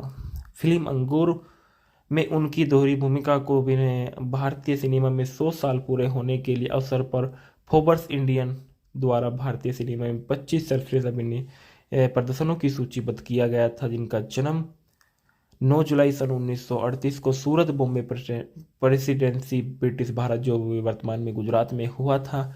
इनका अन्य नाम हरि भाई था और पेशा अभिनेता और सक्रिय वर्ष 1960 से 85 तक रही। उन्होंने दस्तक 1970 में, कोशिश 1972 में फिल्म में अपने अभिनय के लिए सर्वश्रेष्ठ अभिनेता के 2 राष्ट्रीय फिल्म पुरस्कार सहित कई प्रमुख पुरस्कार जीते और कुमार को ऐसी भूमिकाएं निभाने के लिए कोई आपत्ति नहीं थी कि गैर ग्लैमरस हो। जैसे ही उनके उम्र की कहीं ज़्यादा किरदार, प्रारंभिक जीवन और पृष्ठभूमि के बारे में देखा गया कि इनका जो पूरा नाम था वो संजीव कुमार का जन्म हरिहर जेठालाल जीरावाला के रूप में हुआ था 9 जुलाई सन 1938 को सूरत में एक गुजराती ब्राह्मण परिवार में। जब वे बहुत छोटे थे तो मुंबई आ गए और एक फिल्म स्कूल में पढ़ाई के दौरान उन्हें बॉलीवुड के रुख करना पड़ा और वहाँ अंत में एक कुशल अभिनेता बन गए और आलोचकों के आमतौर पर उन्हें अच्छी आलोचकों को मिली और भारतीय सिनेमा में सर्वकालीन महानतम अभिनेताओं में से एक माना जाता था। कुमार के 2 छोटे भाई और बहन थी। वे धाराप्रवाह गुजराती, हिंदी और अंग्रेजी बोलते थे। अनामिका हिंदी मूवी के फैक्टो रिव्यूज। अनामिका सन 1973 की एक भारतीय हिंदी भाषा की रोमांटिक थ्रिलर फिल्म है जिसका निर्देशन रघुनाथ जलानी ने किया है और संगीत R.D. बर्मन और गीतकार मजरून सुल्तानपुरी ने दिया कि लता मंगेशकर द्वारा तैयार किया गया और बाहों में चलो जाओ आओ किशोर कुमार द्वारा गाया गया था। मेरी भीगी भीगी सी आशा भोसले द्वारा गाया गया था। आज की रात जैसे बने बहन बाहों में चले आओ गीत के लिए होमी मुलान द्वारा संगीत वाद्ययंत्र डूगी बजाया गया था। यह फिल्म सन 1977 की एक तेलुगु की कल्पना के नाम से बनाई गई थी। फिल्म का निर्देशक रघुनाथ झालानी द्वारा निर्देशित मदन जोशी इसके लेखक थे। पटकथा शशि भूषण ने की थी और कहानी सुरेंद्र प्रकाश ने। उत्पादित किया ताहिर हुसैन ने। अभिनेत्री संजीव कुमार, जया भादुरी, राजेश बहल और हेलेन ने किया था। छायांकन था मुनीर खान के। संपादित किया इस फिल्म को बाबू लवंडे ने और गुरुदत्त सिराली ने। फिल्म के संगीत R.D. बर्मन के थे। रिलीज की तारीख 18 मई 1973 को। देश भारत और भाषा हिंदी थी। कथानक में देखा गया कि देवेंद्र दत्त एक प्रसिद्ध लेखक और एक रात वह बैठक से लौटते समय एक युवा महिला को चलती कार से बाहर फेंकते हुए देखता है और उसके चाचा ने जोर देकर कहा कि वे उसे घर ले आए और उसका इलाज कराए। वह झिझकते हुए सहमत हो जाता है और उसे अपने घर ले आता है। इसके बाद देखा गया है कि अगली सुबह युवती को होश आया और लेकिन वह भूलने की बीमारी से पीड़ित थी। उसे कुछ भी याद नहीं था और सिवाय इसके कि उसकी शादी देवेंद्र से हुई थी और उसे अपने अतीत से कुछ भी याद नहीं आया और यहाँ तक कि वह अपना नाम भी नहीं सिवाय उसके श्रीमती दत्त था। हर कोई उसे समझाने की कोशिश करता है क्योंकि वह इस बात पर बड़ी अड़ी रहती है कि वह अपने घर में रही है। उसकी नाजुक हालत को देखकर देवेंद्र और उसके चाचा ने उसे तब तक रहने देने का फैसला किया जब तक कि कोई उसके लिए नहीं आता और वे उसे अनामिका कहते थे। इसके बाद उन्होंने अखबार में उसके लिए एक विज्ञापन पोस्ट किया लेकिन कोई प्रतिक्रिया नहीं मिली। इस बीच देवेंद्र धीरे धीरे उसके करीब बढ़ता जाता है और गुप्त रूप से चाहता है कि वह हमेशा उसके साथ रहे। उनके प्रकाश का बेटा नरेश राजेश बहल रॉयल्टी चेक छोड़ने आता है और अनामिका को पहचान लेता है जिसके बारे में उसके मन में एक अप्रिय स्मृति है। वह देवेंद्र से सच्चाई छुपाता है और बाद में उसके अपहरण की कोशिश करने के लिए अपने गुंडों को भेजता है। देवेंद्र उनसे लड़ता है और वे भाग जाते हैं और अपने चाचा के सुझाव पर देवेंद्र उसे उसकी नाजुक हालत में सुधार के लिए छुट्टियों पर शिमला ले जाता है। वहाँ एक स्टूडियो में अनामिका को फोटो देखता है और आगे पूछताछ करने पर पता चलता है कि वे बिजनेसमैन की पत्नी है। हालांकि यह जानकर उसका दिल टूट गया कि वह शादीशुदा है। वह व्यवसायी से मिलने जाता है और वह यह जानकर हैरान रह जाता है कि अनामिका व्यवसायी की पत्नी नहीं बल्कि उसका कर्मचारी एस्कॉर्ट्स है जो पिछले साल शिमला की छुट्टी पर उसके साथ गया था और पहले से ही पूर्ण मंगेतर द्वारा छोड़े जाने के कारण देवेंद्र का मानना है कि अनामिका सभी महिलाओं की तरह अनैतिक और उसके पीछे की पैसे के पीछे है और वो अपने घर से बाहर निकाल देती है। नरेश उसका अपहरण कर लेता है, लेकिन जिस घर में वे होते हैं उसके आग लग जाती है और वह भाग जाती है। तब वह पीछे फंस जाता है। बाद में देवेंद्र एक समारोह में अनामिका से मिलता है, जहां उसका परिचय श्रीमती कश्यप के रूप में कराया जाता है। श्रीमती होकर देवेंद्र ने उससे सच बताने की विनती की। अंत में वह फ्लैशबैक में अपने अतीत के बारे में बताती है। वह देवेंद्र के उपन्यासों की एक उत्साही प्रशंसक थी। कॉलेज में रहते हुए वह उस पर मोहित हो गई थी, क्योंकि अपने सहपाठी नरेश द्वारा लगातार पीछा करने से उस अपनी गरीबी का असहाय होकर, जो कि उसकी माँ खराब सेहत के कारण भी खराब हो गई, अंत में शादी के लिए सहमत होकर अपनी शादी की रात उसे पता चलता है कि उसकी शादी नरेश के भाई से हुई है, जो उसी रात खुद को अनामिका के लिए अयोग्य मानते हुए उसे छोड़ देता है। और नरेश जब अपने भाई की अनुपस्थिति का फायदा उठाता है और उसे नरेश परेशान करना जारी रखता है। वह घर से भाग जाता है और एक मॉडलिंग कंपनी में शामिल हो जाती है। वहाँ उसका बॉस उसका फायदा उठाने की कोशिश करता है और वह उससे विरोध करती है, तो वह इस घटना के लिए उसे दोषी ठहराता है और उसने अपनी नौकरी छोड़ दी। और रुबी, जिसने उसे मॉडलिंग की नौकरी के लिए सिफारिश की थी, बाहरी रूप से वह उसके प्रति सहानुभूति रखती है और उसे एक कामकाजी महिला छात्रावास में रखती है, जिसका वह दावा करती है कि कुछ दिन बाद पुलिस छापे में अनामिका को बाकी लड़कियों के साथ गिरफ्तार कर लिया गया। तब उसे एहसास होता है कि वह एक वेश्यालय में रह रही थी, लेकिन बाद में अन्य कैदियों की गवाही के रूबरू खिलाफ उसके खुद के बयान के आधार पर उसे रिहा कर दिया गया। और रूबी इसका बदला अनामिका से लेने की कोशिश करती है और उसे मारने के लिए अपने गुंडे भेजती है और गुंडों को बचाने का प्रयास करता है। समय अनामिका उस रात चलती कार से बाहर कूद जाती है। जब देवेंद्र उसे ढूंढ लेता है तो अनामिका ने देवेंद्र को बताया कि जब उसे होश आया और पता चला कि अपने पसंदीदा लेखक के घर पर है, तो उसने रुकने का फैसला किया और चाहे कुछ भी हो जाए। यह सब सुनने के बाद देवेंद्र को उससे सहानुभूति होती है और वह उससे मेल मिलाप करती है। तभी बुरी तरह से जला हुआ नरेश उन दोनों पर हमला कर देता है और अंधेरे घर में लंबे समय तक चूहे बिल्ली की दौड़ने के बाद नरेश को करंट लग जाता है। फिल्म के ढाला में देखा गया कि देवेंद्र कुमार के दत्त के रूप में संजीव कुमार का किरदार निभाया था। अनामिका दत्त ओब्लिक कंचन ओब्लिक अर्चना के रूप में जया बहादुरी ने किरदार निभाया। नरेश के रूप में राजेश बहल एक अच्छा किरदार निभाते हुए नजर आए थे।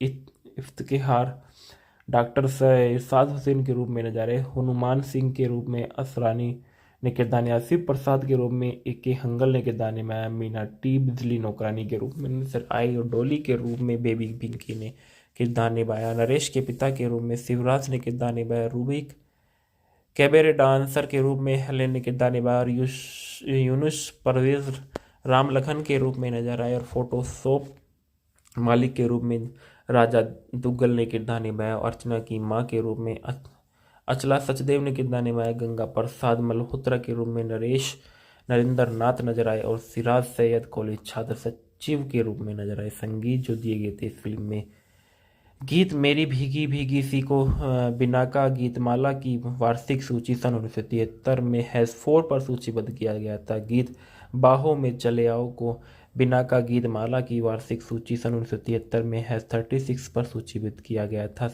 सभी गीत मजरूम सुल्तानपुरी द्वारा लिखे गए थे और सारा संगीत राहुल देव बर्मन द्वारा रचित किए गए थे। बाहों में चले आओ लता मंगेशकर ने गाया था। आज की रात कोई आने को है आशा भोसले ने कहा था। जाऊं तो कहाँ जाऊं आशा भोसले ने गाया। लोगन ना मारो इसे बस्सा भोसले ने गाया। मेरी भीगी भीगी सी किशोर कुमार ने गाया। उस संदर्भ में देख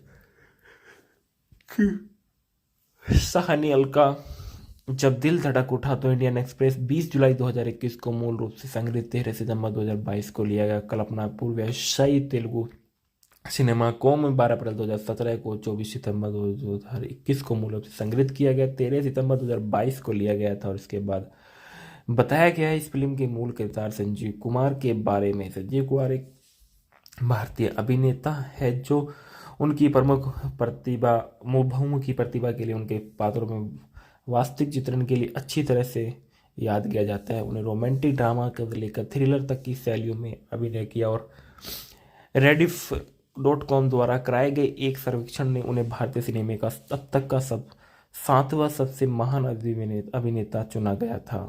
फिल्म अंगूर में उनकी दोहरी भूमिका को भी भारतीय सिनेमा में 100 साल पूरे होने के लिए अवसर पर फोर्ब्स इंडियन द्वारा भारतीय सिनेमा में 25 सर्वश्रेष्ठ अभिनय प्रदर्शनों की सूचीबद्ध किया गया था, जिनका जन्म 9 जुलाई सन 1938 को सूरत बॉम्बे प्रेसिडेंसी ब्रिटिश भारत जो वर्तमान में गुजरात में हुआ था।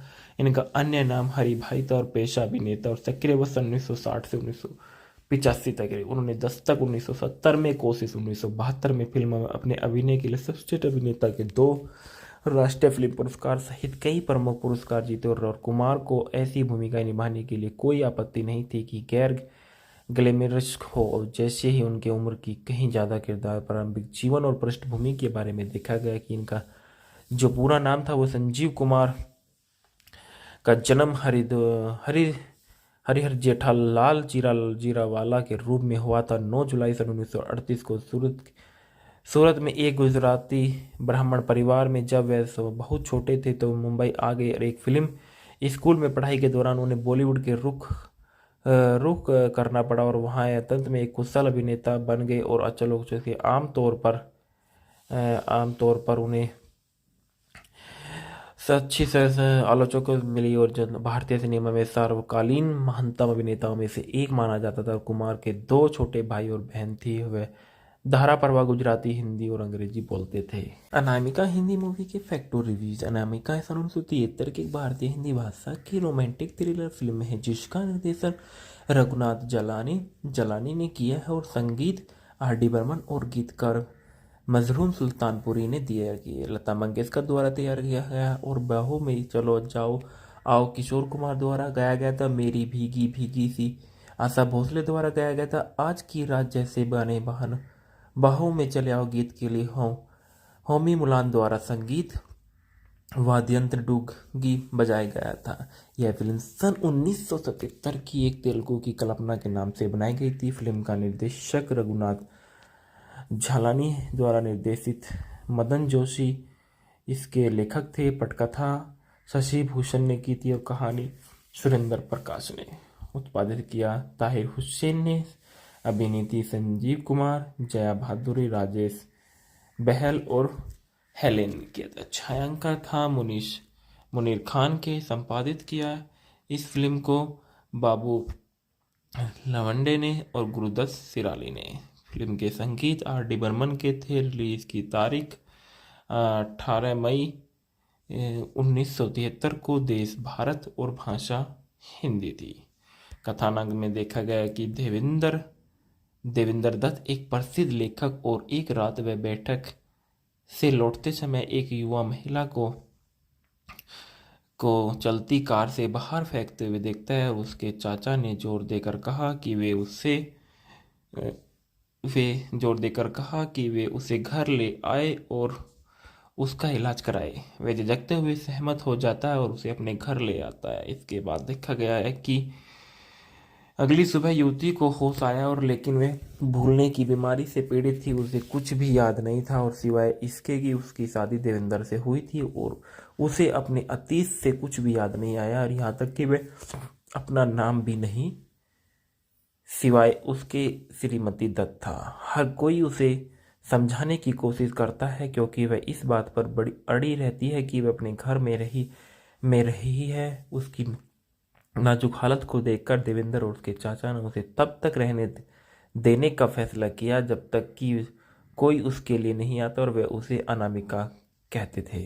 इसके बाद उन्होंने अखबार में उसके लिए एक विज्ञापन पोस्ट किया लेकिन कोई प्रतिक्रिया नहीं मिली। इस बीच देवेंद्र धीरे धीरे उसके करीब बढ़ता जाता है और गुप्त रूप से चाहता है कि वह हमेशा उसके साथ रहे। उनके प्रकाश का प्रकाश का बेटा नरेश राजेश बहल रॉयल्टी चेक छोड़ने आता है और अनामिका को पहचान लेता है, जिसके बारे में उसके मन में एक अप्रिय स्मृति है। वह देवेंद्र से सच्चाई छुपाता है और बाद में उसके अपहरण की कोशिश करने के लिए अपने गुंडों को भेजता है।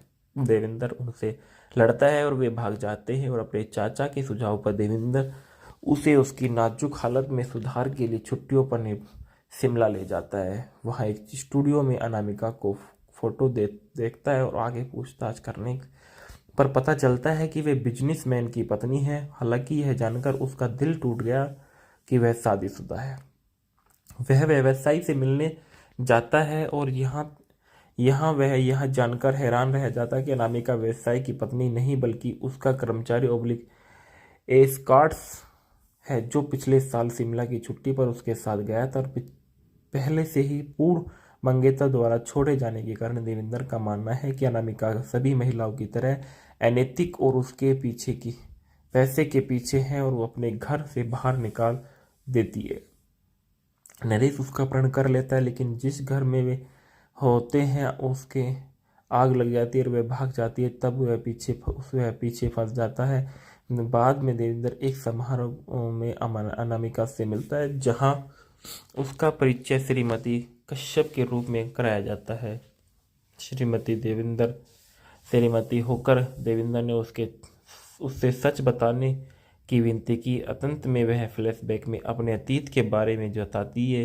वह देवेंद्र के उपन्यासों की एक उत्साही प्रशंसक थी। कॉलेज में रहते हुए वह उस पर मोहित हो गई थी, क्योंकि अपने सहपाठी नरेश द्वारा लगातार पीछा करने से अपनी गरीबी का सहाय होकर, जो कि उसकी माँ खराब सेहत के कारण भी खराब हो गई, अंत में शादी के लिए सहमत हो गई। और अपनी शादी की रात उसे पता चलता है कि उसकी शादी नरेश के भाई से हुई है, जो उसी रात खुद को अनामिका के लिए अयोग्य मानते हुए उसे छोड़ देता है। और नरेश जब अपने भाई की अनुपस्थिति का फायदा उठाता है और उसे नरेश परेशान करना जारी रखता है। वह घर से भाग जाता है और एक मॉडलिंग कंपनी में शामिल हो जाती है। वहाँ उसका बॉस उसका फायदा उठाने की कोशिश करता है और वह उससे विरोध करती है, तो वह इस घटना के लिए उसे दोषी ठहराता है और उसने अपनी नौकरी छोड़ दी। और रुबई, जिसने उसे मॉडलिंग की नौकरी के लिए सिफारिश की थी, बाहरी रूप से वह उसके प्रति सहानुभूति रखती है और उसे एक कामकाजी महिला छात्रावास में रखती है, जिसका वह दावा करती है कि कुछ दिन बाद पुलिस छापे में अनामिका को बाकी लड़कियों के साथ गिरफ्तार कर लिया गया। तब उसे एहसास होता है कि वह एक वेश्यालय में रह रही थी, लेकिन बाद में अन्य कैदियों की गवाही के रूबरू खिलाफ उसके खुद के बयान के आधार पर उसे रिहा कर दिया गया। और रूबी इसका बदला अनामिका से लेने की कोशिश करती है और उसे मारने के लिए अपने गुंडे भेजती है और गुंडों को बचाने का प्रयास करता है। समय अनामिका उस रात चलती कार से बाहर कूद जाती है। जब देवेंद्र उसे ढूंढ लेता है तो अनामिका ने देवेंद्र को बताया कि जब उसे होश आया और पता चला कि अपने पसंदीदा लेखक के घर पर है, तो उसने रुकने का फैसला किया और चाहे कुछ भी हो जाए। यह सब सुनने के बाद देवेंद्र को उससे सहानुभूति होती है और वह उससे मेल मिलाप करती है। तभी बुरी तरह से जला हुआ नरेश उन दोनों पर हमला कर देता है और अंधेरे घर में लंबे समय तक चूहे बिल्ली की दौड़ने के बाद नरेश को करंट लग जाता है। फिल्म के ढाला में देखा गया कि देवेंद्र कुमार के दत्त के रूप में संजीव कुमार का किरदार निभाया था। अनामिका दत्त ओब्लिक कंचन ओब्लिक अर्चना के रूप में जया बहादुरी ने किरदार निभाया। नरेश के रूप में राजेश बहल एक अच्छा किरदार निभाते हुए नजर आए थे। इफ्तिखार डॉक्टर इरशाद हुसैन के रूप में नजर आए। हनुमान सिंह के रूप में असरानी ने किरदार निभाया। शिव प्रसाद के रूप में के हंगल ने किरदार निभाया। मीना टी बिजली नौकरानी के रूप में नजर आई और डोली के रूप में बेबी पिंकी ने किरदार निभाया। नरेश के पिता के रूप में शिवराज ने किरदार निभाया। रूबिक कैबरे डांसर के रूप में हेलेन ने किरदार निभाया और यूनुस परवेज राम लखन के रूप में नजर आए और फोटोशॉप मालिक के रूप में राजा दुग्गल ने किरदार निभाया। अर्चना की मां के रूप में अचला सचदेव ने किरदार निभाया। गंगा प्रसाद मल्होत्रा के रूप में नरेंद्र नाथ नजर आए और सिराज सैयद कॉलेज छात्र सचिव के रूप में नजर आए। संगीत जो दिए गए थे इस फिल्म में गीत मेरी भीगी भीगी सी को बिनाका गीतमाला की वार्षिक सूची सन 1973 में हैज़ 4 पर सूचीबद्ध किया गया था। गीत बाहों में चले आओ को बिनाका गीतमाला की वार्षिक सूची सन 1973 में हैज़ 36 पर सूचीबद्ध किया गया था। सभी गीत मजरूम सुल्तानपुरी द्वारा लिखे गए थे और सारा संगीत राहुल देव बर्मन द्वारा रचित किए गए थे। बाहों में चले आओ लता मंगेशकर ने गाया था। आज की रात कोई आने को है आशा भोसले ने कहा था। जाऊं तो कहाँ जाऊं आशा भोसले ने गाया। लोगन ना मारो इसे बस्सा भोसले ने गाया। मेरी भीगी भीगी सी किशोर कुमार ने गाया। उस संदर्भ में देख सहानी अलका जब दिल धड़क उठा तो इंडियन एक्सप्रेस 20 जुलाई 2021 को मूल रूप से संग्रहित 13 सितंबर 2022 को लिया गया। कल्पना पूर्व तेलुगु सिनेमा कॉम 12 अप्रैल 2017 को 24 सितंबर 2021 को मूल रूप से संग्रहित किया गया। 13 सितंबर 2022 को लिया गया था और इसके बाद बताया गया है इस फिल्म के मूल किरदार संजीव कुमार के बारे में। संजीव कुमार एक भारतीय अभिनेता है जो उनकी प्रमुख प्रतिभा बहुमुखी प्रतिभा के लिए उनके पात्रों में वास्तविक चित्रण के लिए अच्छी तरह से याद किया जाता है। उन्हें रोमांटिक ड्रामा से लेकर थ्रिलर तक की शैलियों में अभिनय किया और Rediff.com द्वारा कराए गए एक सर्वेक्षण ने उन्हें भारतीय सिनेमा का अब तक का 7वां सबसे महान अभिनेता चुना गया था।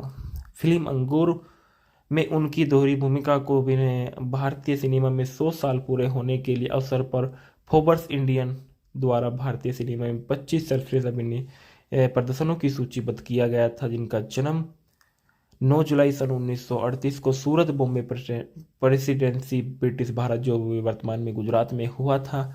इनका अन्य नाम हरि भाई था और पेशा अभिनेता और सक्रिय वर्ष 1960 से 1985 तक रहे। उन्होंने दस्तक 1970 में, कोशिश 1972 में फिल्म में अपने अभिनय के लिए सर्वश्रेष्ठ अभिनेता के 2 राष्ट्रीय फिल्म पुरस्कार सहित कई प्रमुख पुरस्कार जीते और कुमार को ऐसी भूमिकाएं निभाने के लिए कोई आपत्ति नहीं थी कि गैर ग्लैमरस हो। जैसे ही उनके उम्र की कहीं ज़्यादा किरदार, प्रारंभिक जीवन और पृष्ठभूमि के बारे में देखा गया कि इनका जो पूरा नाम था वो संजीव कुमार का जन्म हरिहर जेठालाल जीरावाला के रूप में हुआ था। 9 जुलाई सन 1938 को सूरत में एक गुजराती ब्राह्मण परिवार में जब वे बहुत छोटे थे तो मुंबई आ गए और एक फिल्म स्कूल में पढ़ाई के दौरान उन्हें बॉलीवुड के रुख करना पड़ा और वहाँ अंत में एक कुशल अभिनेता बन गए और अचानक के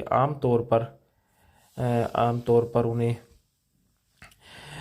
अच्छी आलोचकों मिली और जो भारतीय सिनेमा में सर्वकालीन महानतम अभिनेताओं में से एक माना जाता था। कुमार के 2 छोटे भाई और बहन थी। वे धारा प्रवाह गुजराती, हिंदी और अंग्रेजी बोलते थे। अनामिका हिंदी मूवी के फैक्टो रिव्यूज। अनामिका सन 1973 की भारतीय हिंदी भाषा की रोमांटिक थ्रिलर फिल्म है जिसका निर्देशन रघुनाथ जलानी ने किया है और संगीत R.D. बर्मन और गीतकार मजरूम सुल्तानपुरी ने दिया कि लता मंगेशकर द्वारा तैयार किया गया और बाहों में चलो जाओ आओ किशोर कुमार द्वारा गाया गया था। मेरी भीगी भीगी सी आशा भोसले द्वारा गाया गया था। आज की रात जैसे बने बहन बाहों में चले आओ गीत के लिए होमी मुलान द्वारा संगीत वाद्ययंत्र डूगी बजाया गया था। यह फिल्म सन 1977 की एक तेलुगु की कल्पना के नाम से बनाई गई थी। फिल्म का निर्देशक रघुनाथ झालानी द्वारा निर्देशित मदन जोशी इसके लेखक थे। पटकथा शशि भूषण ने की थी और कहानी सुरेंद्र प्रकाश ने उत्पादित किया। ताहिर हुसैन ने अभिनेत्री संजीव कुमार, जया भादुरी, राजेश बहल और हेलेन ने किया था। छायांकन था मुनीर खान के। संपादित किया इस फिल्म को बाबू लवंडे ने और गुरुदत्त सिराली ने। फिल्म के संगीत R.D. बर्मन के थे। रिलीज की तारीख 18 मई 1973 को। देश भारत और भाषा हिंदी थी। कथानक में देखा गया कि देवेंद्र दत्त एक प्रसिद्ध लेखक और एक रात वह बैठक से लौटते समय एक युवा महिला को चलती कार से बाहर फेंकते हुए देखता है। उसके चाचा ने जोर देकर कहा कि वे उसे घर ले आए और उसका इलाज कराए। वे झिझकते हुए सहमत हो जाता है और उसे अपने घर ले आता है। इसके बाद देखा गया है कि अगली सुबह युवती को होश आया और लेकिन वह भूलने की बीमारी से पीड़ित थी। उसे कुछ भी याद नहीं था और सिवाय इसके कि उसकी शादी देवेंद्र से हुई थी और उसे अपने अतीत से कुछ भी याद नहीं आया और यहाँ तक कि वह अपना नाम भी नहीं सिवाय उसके श्रीमती दत्त था। हर कोई उसे समझाने की कोशिश करता है क्योंकि वह इस बात पर बड़ी अड़ी रहती है कि वह अपने घर में रही है। उसकी नाजुक हालत को देखकर देवेंद्र और उसके चाचा ने उसे तब तक रहने देने का फैसला किया जब तक कि कोई उसके लिए नहीं आता और वे उसे अनामिका कहते थे। इसके बाद उन्होंने अखबार में उसके लिए एक विज्ञापन पोस्ट किया लेकिन कोई प्रतिक्रिया नहीं मिली। इस बीच देवेंद्र धीरे धीरे उसके करीब बढ़ता जाता है और गुप्त रूप से चाहता है कि वह हमेशा उसके साथ रहे। उनके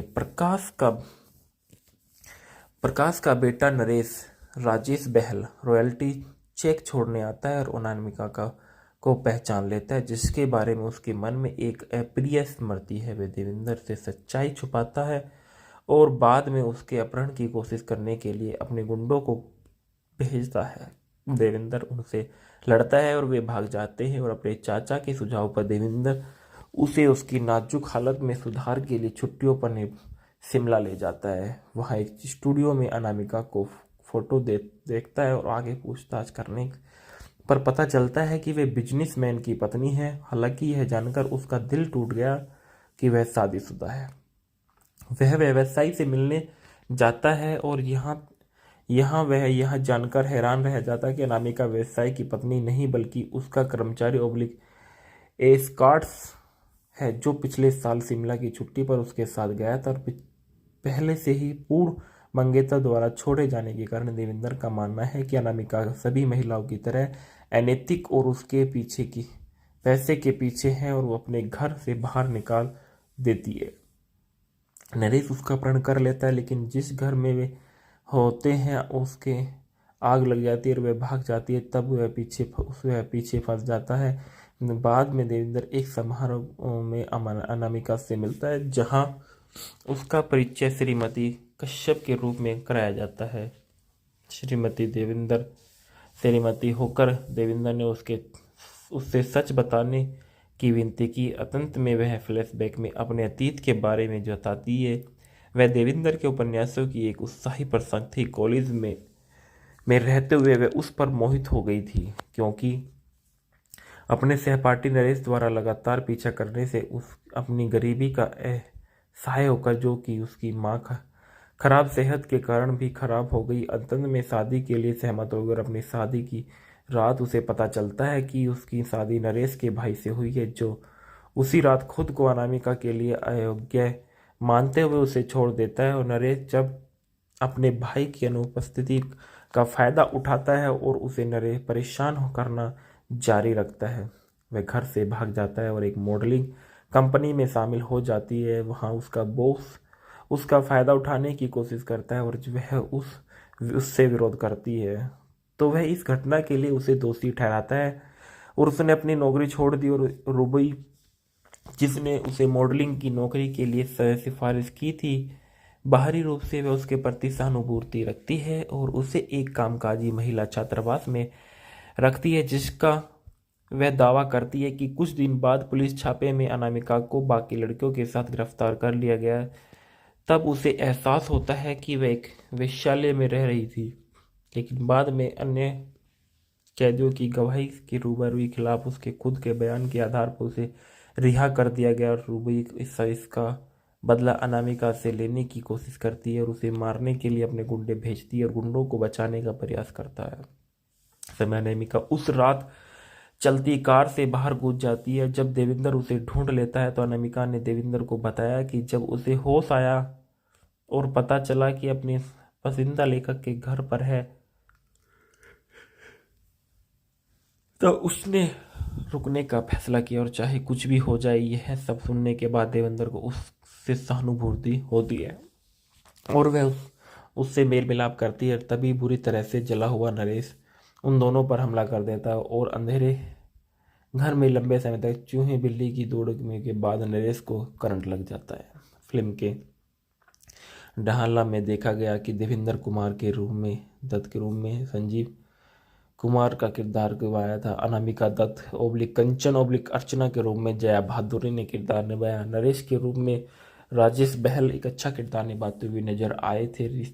इफ्तिखार डॉक्टर इरशाद हुसैन के रूप में नजर आए। हनुमान सिंह के रूप में असरानी ने किरदार निभाया। शिव प्रसाद के रूप में ए के हंगल ने किरदार निभाया। मीना टी बिजली नौकरानी के रूप में नजर आई और डोली के रूप में बेबी पिंकी ने किरदार निभाया। नरेश के पिता के रूप में शिवराज ने किरदार निभाया। रूबिक कैबरे डांसर के रूप में हेलेन ने किरदार निभाया और यूनुस परवेज राम लखन के रूप में नजर आए और फोटोशॉप मालिक के रूप में राजा दुग्गल ने किरदार निभाया। अर्चना की मां के रूप में अचला सचदेव ने किरदार निभाया। गंगा प्रसाद मल्होत्रा के रूप में नरेंद्र नाथ नजर आए और सिराज सैयद कॉलेज छात्र सचिव के रूप में नजर आए। संगीत जो दिए गए थे इस फिल्म में गीत मेरी भीगी भीगी सी को बिनाका गीतमाला की वार्षिक सूची सन 1973 में हैज़ 4 पर सूचीबद्ध किया गया था। गीत बाहों में चले आओ को बिनाका गीतमाला की वार्षिक सूची सन 1973 में हैज़ 36 पर सूचीबद्ध किया गया था। सभी गीत मजरूम सुल्तानपुरी द्वारा लिखे गए थे और सारा संगीत राहुल देव बर्मन द्वारा रचित किए गए थे। बाहों में चले आओ लता मंगेशकर ने गाया था। आज की रात कोई आने को है आशा भोसले ने कहा था। जाऊं तो कहाँ जाऊं आशा भोसले ने गाया। लोगन ना मारो इसे बस्सा भोसले ने गाया। मेरी भीगी भीगी सी किशोर कुमार ने गाया। उस संदर्भ में देख सहानी अलका जब दिल धड़क उठा तो इंडियन एक्सप्रेस 20 जुलाई 2021 को मूल रूप से संग्रहित 13 सितंबर 2022 को लिया गया। कल्पना पूर्व व्यवसायी तेलुगु सिनेमा कॉम 12 अप्रैल 2017 को 24 सितंबर 2021 को मूल रूप से संग्रहित किया गया। 13 सितंबर 2022 को लिया गया था और इसके बाद बताया गया है इस फिल्म के मूल किरदार संजीव कुमार के बारे में। संजीव कुमार एक भारतीय अभिनेता है जो उनकी प्रमुख प्रतिभा बहुमुखी प्रतिभा के लिए उनके पात्रों में वास्तविक चित्रण के लिए अच्छी तरह से याद किया जाता है। उन्हें रोमांटिक ड्रामा से लेकर थ्रिलर तक की शैलियों में अभिनय किया और rediff.com द्वारा कराए गए एक सर्वेक्षण ने उन्हें भारतीय सिनेमा का अब तक का 7वां सबसे महान अभिनेता चुना गया था। फिल्म अंगूर में उनकी दोहरी भूमिका को भारतीय सिनेमा में 100 साल पूरे होने के लिए अवसर पर फोर्ब्स इंडियन द्वारा भारतीय सिनेमा में 25 सर्वश्रेष्ठ अभिनय प्रदर्शनों की सूचीबद्ध किया गया था, जिनका जन्म 9 जुलाई सन 1938 को सूरत बॉम्बे प्रेसिडेंसी ब्रिटिश भारत जो वर्तमान में गुजरात में हुआ था। इनका अन्य नाम हरि भाई था और पेशा अभिनेता और सक्रिय वर्ष 1960 से 1985 तक रहे। उन्होंने दस्तक 1970 में, कोशिश 1972 में फिल्म में अपने अभिनय के लिए सर्वश्रेष्ठ अभिनेता के 2 राष्ट्रीय फिल्म पुरस्कार सहित कई प्रमुख पुरस्कार जीते और कुमार को ऐसी भूमिकाएं निभाने के लिए कोई आपत्ति नहीं थी कि गैर ग्लैमरस हो। और जैसे ही उनके उम्र की कहीं ज़्यादा किरदार प्रारंभिक जीवन और पृष्ठभूमि के बारे में देखा गया कि इनका जो पूरा नाम था वो संजीव कुमार का जन्म हरिहर जेठालाल जीरावाला के रूप में हुआ था। 9 जुलाई सन 1938 को सूरत में एक गुजराती ब्राह्मण परिवार में जब वे बहुत छोटे थे तो मुंबई आ गए और एक फिल्म स्कूल में पढ़ाई के दौरान उन्हें बॉलीवुड के रुख करना पड़ा और वहाँ अंत में एक कुशल अभिनेता बन गए और आलोचकों के आमतौर पर उन्हें अच्छी आलोचकों को मिली और जब भारतीय सिनेमा में सर्वकालीन महानतम अभिनेताओं में से एक माना जाता था। कुमार के 2 छोटे भाई और बहन थी। वे धारा प्रभा गुजराती, हिंदी और अंग्रेजी बोलते थे। अनामिका हिंदी मूवी के फैक्टो रिव्यूज। अनामिका सन 1973 की भारतीय हिंदी भाषा की रोमांटिक थ्रिलर फिल्म है जिसका निर्देशन रघुनाथ जलानी ने किया है और संगीत R.D. बर्मन और गीतकार मजरूम सुल्तानपुरी ने दिया कि लता मंगेशकर द्वारा तैयार किया गया और बाहों में चलो जाओ आओ किशोर कुमार द्वारा गाया गया था। मेरी भीगी भीगी सी आशा भोसले द्वारा गाया गया था। आज की रात जैसे बने बहन बाहों में चले आओ गीत के लिए होमी मुलान द्वारा संगीत वाद्यंत्र डूगी बजाया गया था। यह फिल्म सन 1977 की एक तेलुगु की कल्पना के नाम से बनाई गई थी। फिल्म का निर्देशक रघुनाथ झालानी द्वारा निर्देशित मदन जोशी इसके लेखक थे। पटकथा शशि भूषण ने की थी और कहानी सुरेंद्र प्रकाश ने उत्पादित किया। ताहिर हुसैन ने अभिनीति संजीव कुमार, जया भादुरी, राजेश बहल और हेलेन किया था। छायांकन था मुनीर खान के। संपादित किया इस फिल्म को बाबू लवंडे ने और गुरुदत्त सिराली ने। फिल्म के संगीत R.D. बर्मन के थे। रिलीज की तारीख 18 मई 1973 को। देश भारत और भाषा हिंदी थी। कथानक में देखा गया कि देवेंद्र दत्त एक प्रसिद्ध लेखक और एक रात वह बैठक से लौटते समय एक युवा महिला को चलती कार से बाहर फेंकते हुए देखता है। उसके चाचा ने जोर देकर कहा कि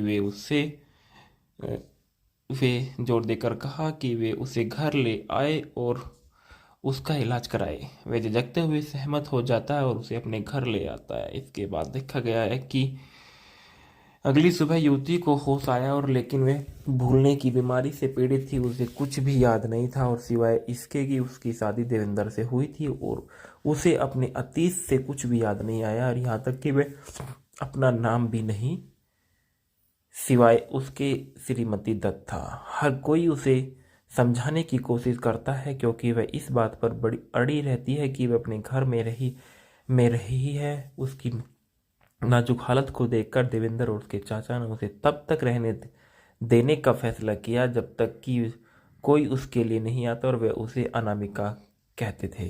इसके बाद उन्होंने अखबार में उसके लिए एक विज्ञापन पोस्ट किया लेकिन कोई प्रतिक्रिया नहीं मिली। इस बीच देवेंद्र धीरे धीरे उसके करीब बढ़ता जाता है और गुप्त रूप से चाहता है कि वह हमेशा उसके साथ रहे। उनके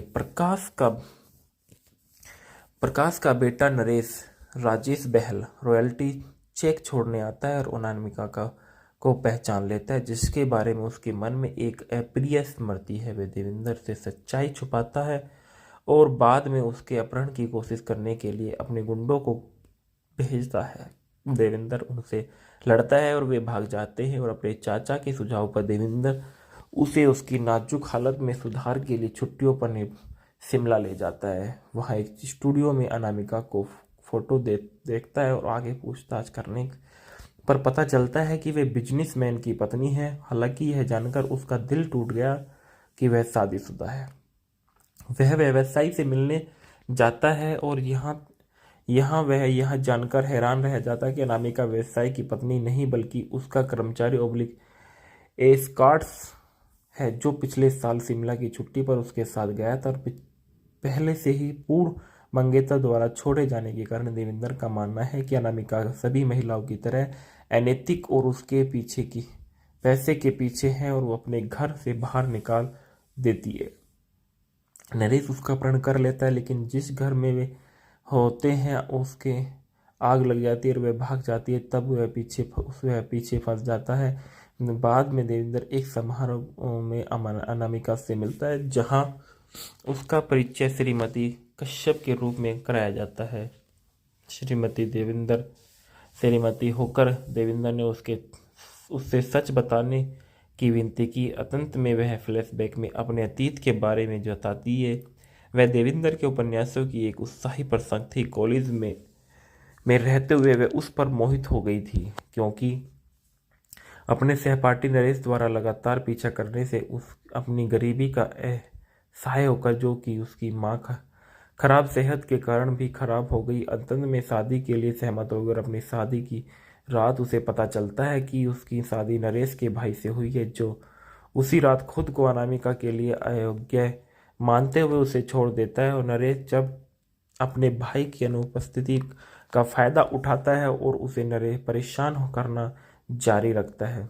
वह घर से भाग जाता है और एक मॉडलिंग कंपनी में शामिल हो जाती है। वहाँ उसका बॉस उसका फायदा उठाने की कोशिश करता है और वह उससे विरोध करती है, तो वह इस घटना के लिए उसे दोषी ठहराता है और उसने अपनी नौकरी छोड़ दी। और रुबी, जिसने उसे मॉडलिंग की नौकरी के लिए सिफारिश की थी, बाहरी रूप से वह उसके प्रति सहानुभूति रखती है और उसे एक कामकाजी महिला छात्रावास में रखती है, जिसका वह दावा करती है कि कुछ दिन बाद पुलिस छापे में अनामिका को बाकी लड़कियों के साथ गिरफ्तार कर लिया गया।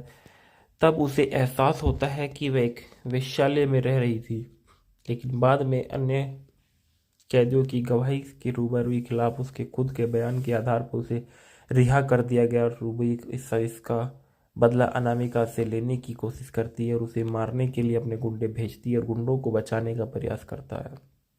समय अनामिका उस रात चलती कार से बाहर कूद जाती है। जब देवेंद्र उसे ढूंढ लेता है तो अनामिका ने देवेंद्र को बताया कि जब उसे होश आया और पता चला कि अपने पसंदीदा लेखक के घर पर है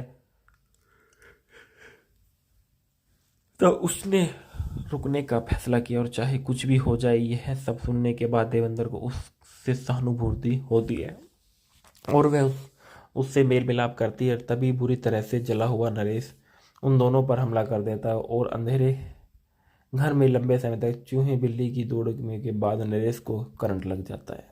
फिल्म के ढाला में देखा गया कि देवेंद्र कुमार के रूप में दत्त के रूप में संजीव कुमार का किरदार निभाया था। अनामिका दत्त ओब्लिक कंचन ओब्लिक अर्चना के रूप में जया भादुरी ने किरदार निभाया। नरेश के रूप में राजेश बहल एक अच्छा किरदार निभाते हुए नजर आए थे। इफ्तिखार डॉक्टर इरशाद हुसैन के रूप में नजर आए। हनुमान सिंह के रूप में असरानी ने किरदार निभाया। शिव प्रसाद के रूप में के हंगल ने किरदार निभाया। मीना टी बिजली नौकरानी के रूप में नजर आई और डोली के रूप में बेबी पिंकी ने किरदार निभाया। नरेश के पिता के रूप में शिवराज ने किरदार निभाया। रूबिक कैबरे डांसर के रूप में हेलेन ने किरदार निभाया और यूनुस परवेज राम लखन के रूप में नजर आए और फोटोशॉप मालिक के रूप में राजा दुग्गल ने किरदार निभाया। अर्चना की मां के रूप में अचला सचदेव ने किरदार निभाया। गंगा प्रसाद मल्होत्रा के रूप में नरेश नरेंद्र नाथ नजर आए और सिराज सैयद कॉलेज छात्र सचिव के रूप में नजर आए। संगीत जो दिए गए थे इस फिल्म में गीत मेरी भीगी भीगी सी को बिनाका गीतमाला की वार्षिक सूची सन 1973 में हैश4 पर सूचीबद्ध किया गया था। गीत बाहों में चले आओ को बिनाका गीतमाला की वार्षिक सूची सन 1973 में हैश36 पर सूचीबद्ध किया गया था। सभी गीत मजरूम सुल्तानपुरी द्वारा लिखे गए थे और सारा संगीत राहुल देव बर्मन द्वारा रचित किए गए थे। बाहों में चले आओ लता मंगेशकर ने गाया था। आज की रात कोई आने को है आशा भोसले ने कहा था। जाऊं तो कहाँ जाऊं आशा भोसले ने गाया। लोगन ना मारो इसे बस्सा भोसले ने गाया। मेरी भीगी भीगी सी किशोर कुमार ने गाया। उस संदर्भ में देख सहानी अलका जब दिल धड़क उठा तो इंडियन एक्सप्रेस 20 जुलाई 2021 को मूल रूप से संग्रहित 13 सितंबर 2022 को लिया गया। कल्पना पूर्व तेलुगु सिनेमा कॉम 12 अप्रैल 2017 को 24 सितंबर 2021 को मूल रूप से संग्रहित किया गया। 13 सितंबर 2022 को लिया गया था और इसके बाद बताया गया है इस फिल्म के मूल किरदार संजीव कुमार के बारे में। संजीव कुमार एक भारतीय अभिनेता है जो उनकी प्रमुख प्रतिभा बहुमुखी प्रतिभा के लिए उनके पात्रों में वास्तविक चित्रण के लिए अच्छी तरह से याद किया जाता है। उन्हें रोमांटिक ड्रामा से लेकर थ्रिलर तक की शैलियों में अभिनय किया और rediff.com द्वारा कराए गए एक सर्वेक्षण ने उन्हें भारतीय सिनेमा का अब तक का 7वां सबसे महान अभिनेता चुना गया था। फिल्म अंगूर में उनकी दोहरी भूमिका को भारतीय सिनेमा में 100 साल पूरे होने के लिए अवसर पर फोर्ब्स इंडियन द्वारा भारतीय सिनेमा में 25 सर्वश्रेष्ठ अभिनय प्रदर्शनों की सूचीबद्ध किया गया था, जिनका जन्म 9 जुलाई सन 1938 को सूरत बॉम्बे प्रेसिडेंसी ब्रिटिश भारत जो वर्तमान में गुजरात में हुआ था। इनका अन्य नाम हरि भाई था और पेशा अभिनेता और सक्रिय वर्ष 1960 से 1985 तक रहे। उन्होंने दस्तक 1970 में, कोशिश 1972 में फिल्म में अपने अभिनय के लिए सर्वश्रेष्ठ अभिनेता के 2 राष्ट्रीय फिल्म पुरस्कार सहित कई प्रमुख पुरस्कार जीते और कुमार को ऐसी भूमिकाएं निभाने के लिए कोई आपत्ति नहीं थी कि गैर ग्लैमरस हो। जैसे ही उनके उम्र की कहीं ज़्यादा किरदार, प्रारंभिक जीवन और पृष्ठभूमि के बारे में देखा गया कि इनका जो पूरा नाम था वो संजीव कुमार का जन्म हरिहर जेठालाल जीरावाला के रूप में हुआ था 9 जुलाई सन 1938 को सूरत में एक गुजराती ब्राह्मण परिवार में। जब वे बहुत छोटे थे तो मुंबई आ गए और एक फिल्म स्कूल में पढ़ाई के दौरान उन्हें बॉलीवुड के रुख करना पड़ा और वहाँ अंत में एक कुशल अभिनेता बन गए और अचानक से आमतौर पर उन्हें अच्छी आलोचकों मिली और जो भारतीय सिनेमा में सर्वकालीन महानतम अभिनेताओं में से एक माना जाता था। कुमार के 2 छोटे भाई और बहन थी। वह धारा परवा गुजराती, हिंदी और अंग्रेजी बोलते थे। अनामिका हिंदी मूवी के फैक्टो रिव्यूज। अनामिका सन 1973 की एक भारतीय हिंदी भाषा की रोमांटिक थ्रिलर फिल्म है जिसका निर्देशन रघुनाथ जलानी ने किया है और संगीत R.D. बर्मन और गीतकार मजरून सुल्तानपुरी ने दिया है। लता मंगेशकर द्वारा तैयार किया गया और बाहों में चलो जाओ आओ किशोर कुमार द्वारा गाया गया था। मेरी भीगी भीगी सी आशा भोसले द्वारा गाया गया था। आज की रात जैसे बने बहन बाहों में चले आओ गीत के लिए होमी मुलान द्वारा संगीत वाद्ययंत्र डूगी बजाया गया था। यह फिल्म सन 1977 की एक तेलुगु की कल्पना के नाम से बनाई गई थी। फिल्म का निर्देशक रघुनाथ झालानी द्वारा निर्देशित मदन जोशी इसके लेखक थे। पटकथा शशि भूषण ने की थी और कहानी सुरेंद्र प्रकाश ने। उत्पादित किया ताहिर हुसैन ने। अभिनीति संजीव कुमार, जया भादुरी, राजेश बहल और हेलेन ने किया था। छायांकन था मुनीर खान के। संपादित किया इस फिल्म को बाबू लवंडे ने और गुरुदत्त सिराली ने। फिल्म के संगीत R.D. बर्मन के थे। रिलीज की तारीख 18 मई 1973 को। देश भारत और भाषा हिंदी थी।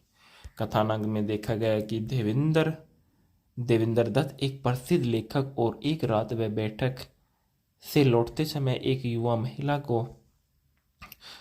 को चलती कार से बाहर फेंकते हुए देखता है। उसके चाचा ने जोर देकर कहा कि वे उसे घर ले आए और उसका इलाज कराए। वे झिझकते हुए सहमत हो जाता है और उसे अपने घर ले आता है। इसके बाद देखा गया है कि अगली सुबह युवती को होश आया और लेकिन वे भूलने की बीमारी से पीड़ित थी। उसे कुछ भी याद नहीं था और सिवाय इसके कि उसकी शादी देवेंद्र से हुई थी और उसे अपने अतीत से कुछ भी याद नहीं आया और यहाँ तक कि वे अपना नाम भी नहीं सिवाय उसके श्रीमती दत्त था। हर कोई उसे समझाने की कोशिश करता है क्योंकि वह इस बात पर बड़ी अड़ी रहती है कि वह अपने घर में रही है। उसकी नाजुक हालत को देखकर देवेंद्र और उसके चाचा ने उसे तब तक रहने देने का फैसला किया जब तक कि कोई उसके लिए नहीं आता और वे उसे अनामिका कहते थे। इसके बाद उन्होंने अखबार में उसके लिए एक विज्ञापन पोस्ट किया लेकिन कोई प्रतिक्रिया नहीं मिली। इस बीच देवेंद्र धीरे धीरे उसके करीब बढ़ता जाता है और गुप्त रूप से चाहता है कि वह हमेशा उसके साथ रहे। उनके प्रकाश का बेटा नरेश राजेश बहल रॉयल्टी चेक छोड़ने आता है और अनामिका को पहचान लेता है जिसके बारे में उसके मन में एक अप्रिय स्मृति है। वह देवेंद्र से सच्चाई छुपाता है और बाद में उसके अपहरण की कोशिश करने के लिए अपने गुंडों को भेजता है। देवेंद्र उनसे लड़ता है और वे भाग जाते हैं और अपने चाचा के सुझाव पर देवेंद्र उसे उसकी नाजुक हालत में सुधार के लिए छुट्टियों पर शिमला ले जाता है। वहाँ एक स्टूडियो में अनामिका को फोटो देखता है और आगे पूछताछ करने पर पता चलता है कि वे बिजनेसमैन की पत्नी है। हालांकि यह जानकर उसका दिल टूट गया कि वह शादीशुदा है। वह व्यवसायी से मिलने जाता है और वह यह जानकर हैरान रह जाता है कि अनामिका व्यवसायी की पत्नी नहीं बल्कि उसका कर्मचारी ओब्लिक एस्कॉर्ट्स है जो पिछले साल शिमला की छुट्टी पर उसके साथ गया था और पहले से ही पूर्ण मंगेतर द्वारा छोड़े जाने के कारण देवेंद्र का मानना है कि अनामिका सभी महिलाओं की तरह अनैतिक और उसके पीछे की पैसे के पीछे है और वो अपने घर से बाहर निकाल देती है। नरेश उसका अपहरण कर लेता है लेकिन जिस घर में वे होते हैं उसके आग लग जाती है और वह भाग जाती है। तब वह पीछे फंस जाता है। बाद में देवेंद्र एक समारोह में अनामिका से मिलता है जहां उसका परिचय श्रीमती कश्यप के रूप में कराया जाता है। श्रीमती होकर देवेंद्र ने उससे सच बताने की विनती की। अंत में वह फ्लैशबैक में अपने अतीत के बारे में बताती है। वह देवेंद्र के उपन्यासों की एक उत्साही प्रशंसक थी। कॉलेज में रहते हुए वह उस पर मोहित हो गई थी क्योंकि अपने सहपाठी नरेश द्वारा लगातार पीछा करने से उस अपनी गरीबी का सहाय होकर जो कि उसकी माँ खराब सेहत के कारण भी खराब हो गई। अंत में शादी के लिए सहमत होकर अपनी शादी की रात उसे पता चलता है कि उसकी शादी नरेश के भाई से हुई है, जो उसी रात खुद को अनामिका के लिए अयोग्य मानते हुए उसे छोड़ देता है। और नरेश जब अपने भाई की अनुपस्थिति का फायदा उठाता है और उसे नरेश परेशान करना जारी रखता है। वह घर से भाग जाता है और एक मॉडलिंग कंपनी में शामिल हो जाती है। वहाँ उसका बॉस उसका फायदा उठाने की कोशिश करता है और वह उससे विरोध करती है, तो वह इस घटना के लिए उसे दोषी ठहराता है और उसने अपनी नौकरी छोड़ दी। और रुबी, जिसने उसे मॉडलिंग की नौकरी के लिए सिफारिश की थी, बाहरी रूप से वह उसके प्रति सहानुभूति रखती है और उसे एक कामकाजी महिला छात्रावास में रखती है, जिसका वह दावा करती है कि कुछ दिन बाद पुलिस छापे में अनामिका को बाकी लड़कियों के साथ गिरफ्तार कर लिया गया। तब उसे एहसास होता है कि वह एक वेश्यालय में रह रही थी, लेकिन बाद में अन्य कैदियों की गवाही के रूबरू खिलाफ उसके खुद के बयान के आधार पर उसे रिहा कर दिया गया। और रूबी इसका बदला अनामिका से लेने की कोशिश करती है और उसे मारने के लिए अपने गुंडे भेजती है और गुंडों को बचाने का प्रयास करता है। समय अनामिका उस रात चलती कार से बाहर कूद जाती है। जब देविंदर उसे ढूंढ लेता है तो अनामिका ने देविंदर को बताया कि जब उसे होश आया और पता चला कि अपने पसंदीदा लेखक के घर पर है, तो उसने रुकने का फैसला किया और चाहे कुछ भी हो जाए। यह सब सुनने के बाद देवेंद्र को उससे सहानुभूति होती है और वह उससे मेल मिलाप करती है। तभी बुरी तरह से जला हुआ नरेश उन दोनों पर हमला कर देता है और अंधेरे घर में लंबे समय तक चूहे बिल्ली की दौड़ने के बाद नरेश को करंट लग जाता है। फिल्म के ढाला में देखा गया कि देवेंद्र कुमार के रूप में दत्त के रूप में संजीव कुमार का किरदार निभाया था। अनामिका दत्त ओब्लिक कंचन ओब्लिक अर्चना के रूप में जया बहादुरी ने किरदार निभाया। नरेश के रूप में राजेश बहल एक अच्छा किरदार निभाते हुए नजर आए थे।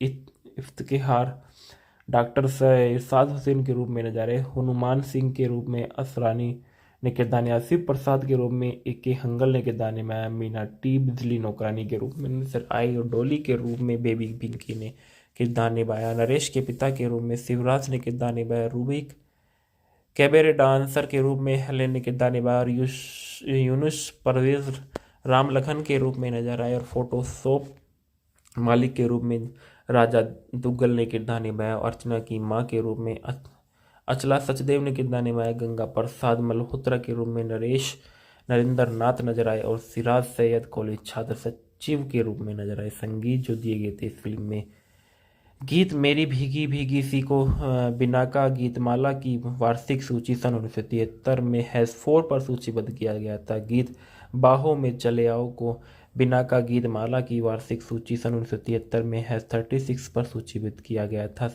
सभी गीत मजरूम सुल्तानपुरी द्वारा लिखे गए थे और सारा संगीत राहुल देव बर्मन द्वारा रचित किए गए थे। बाहों में चले आओ लता मंगेशकर ने गाया था। आज की रात कोई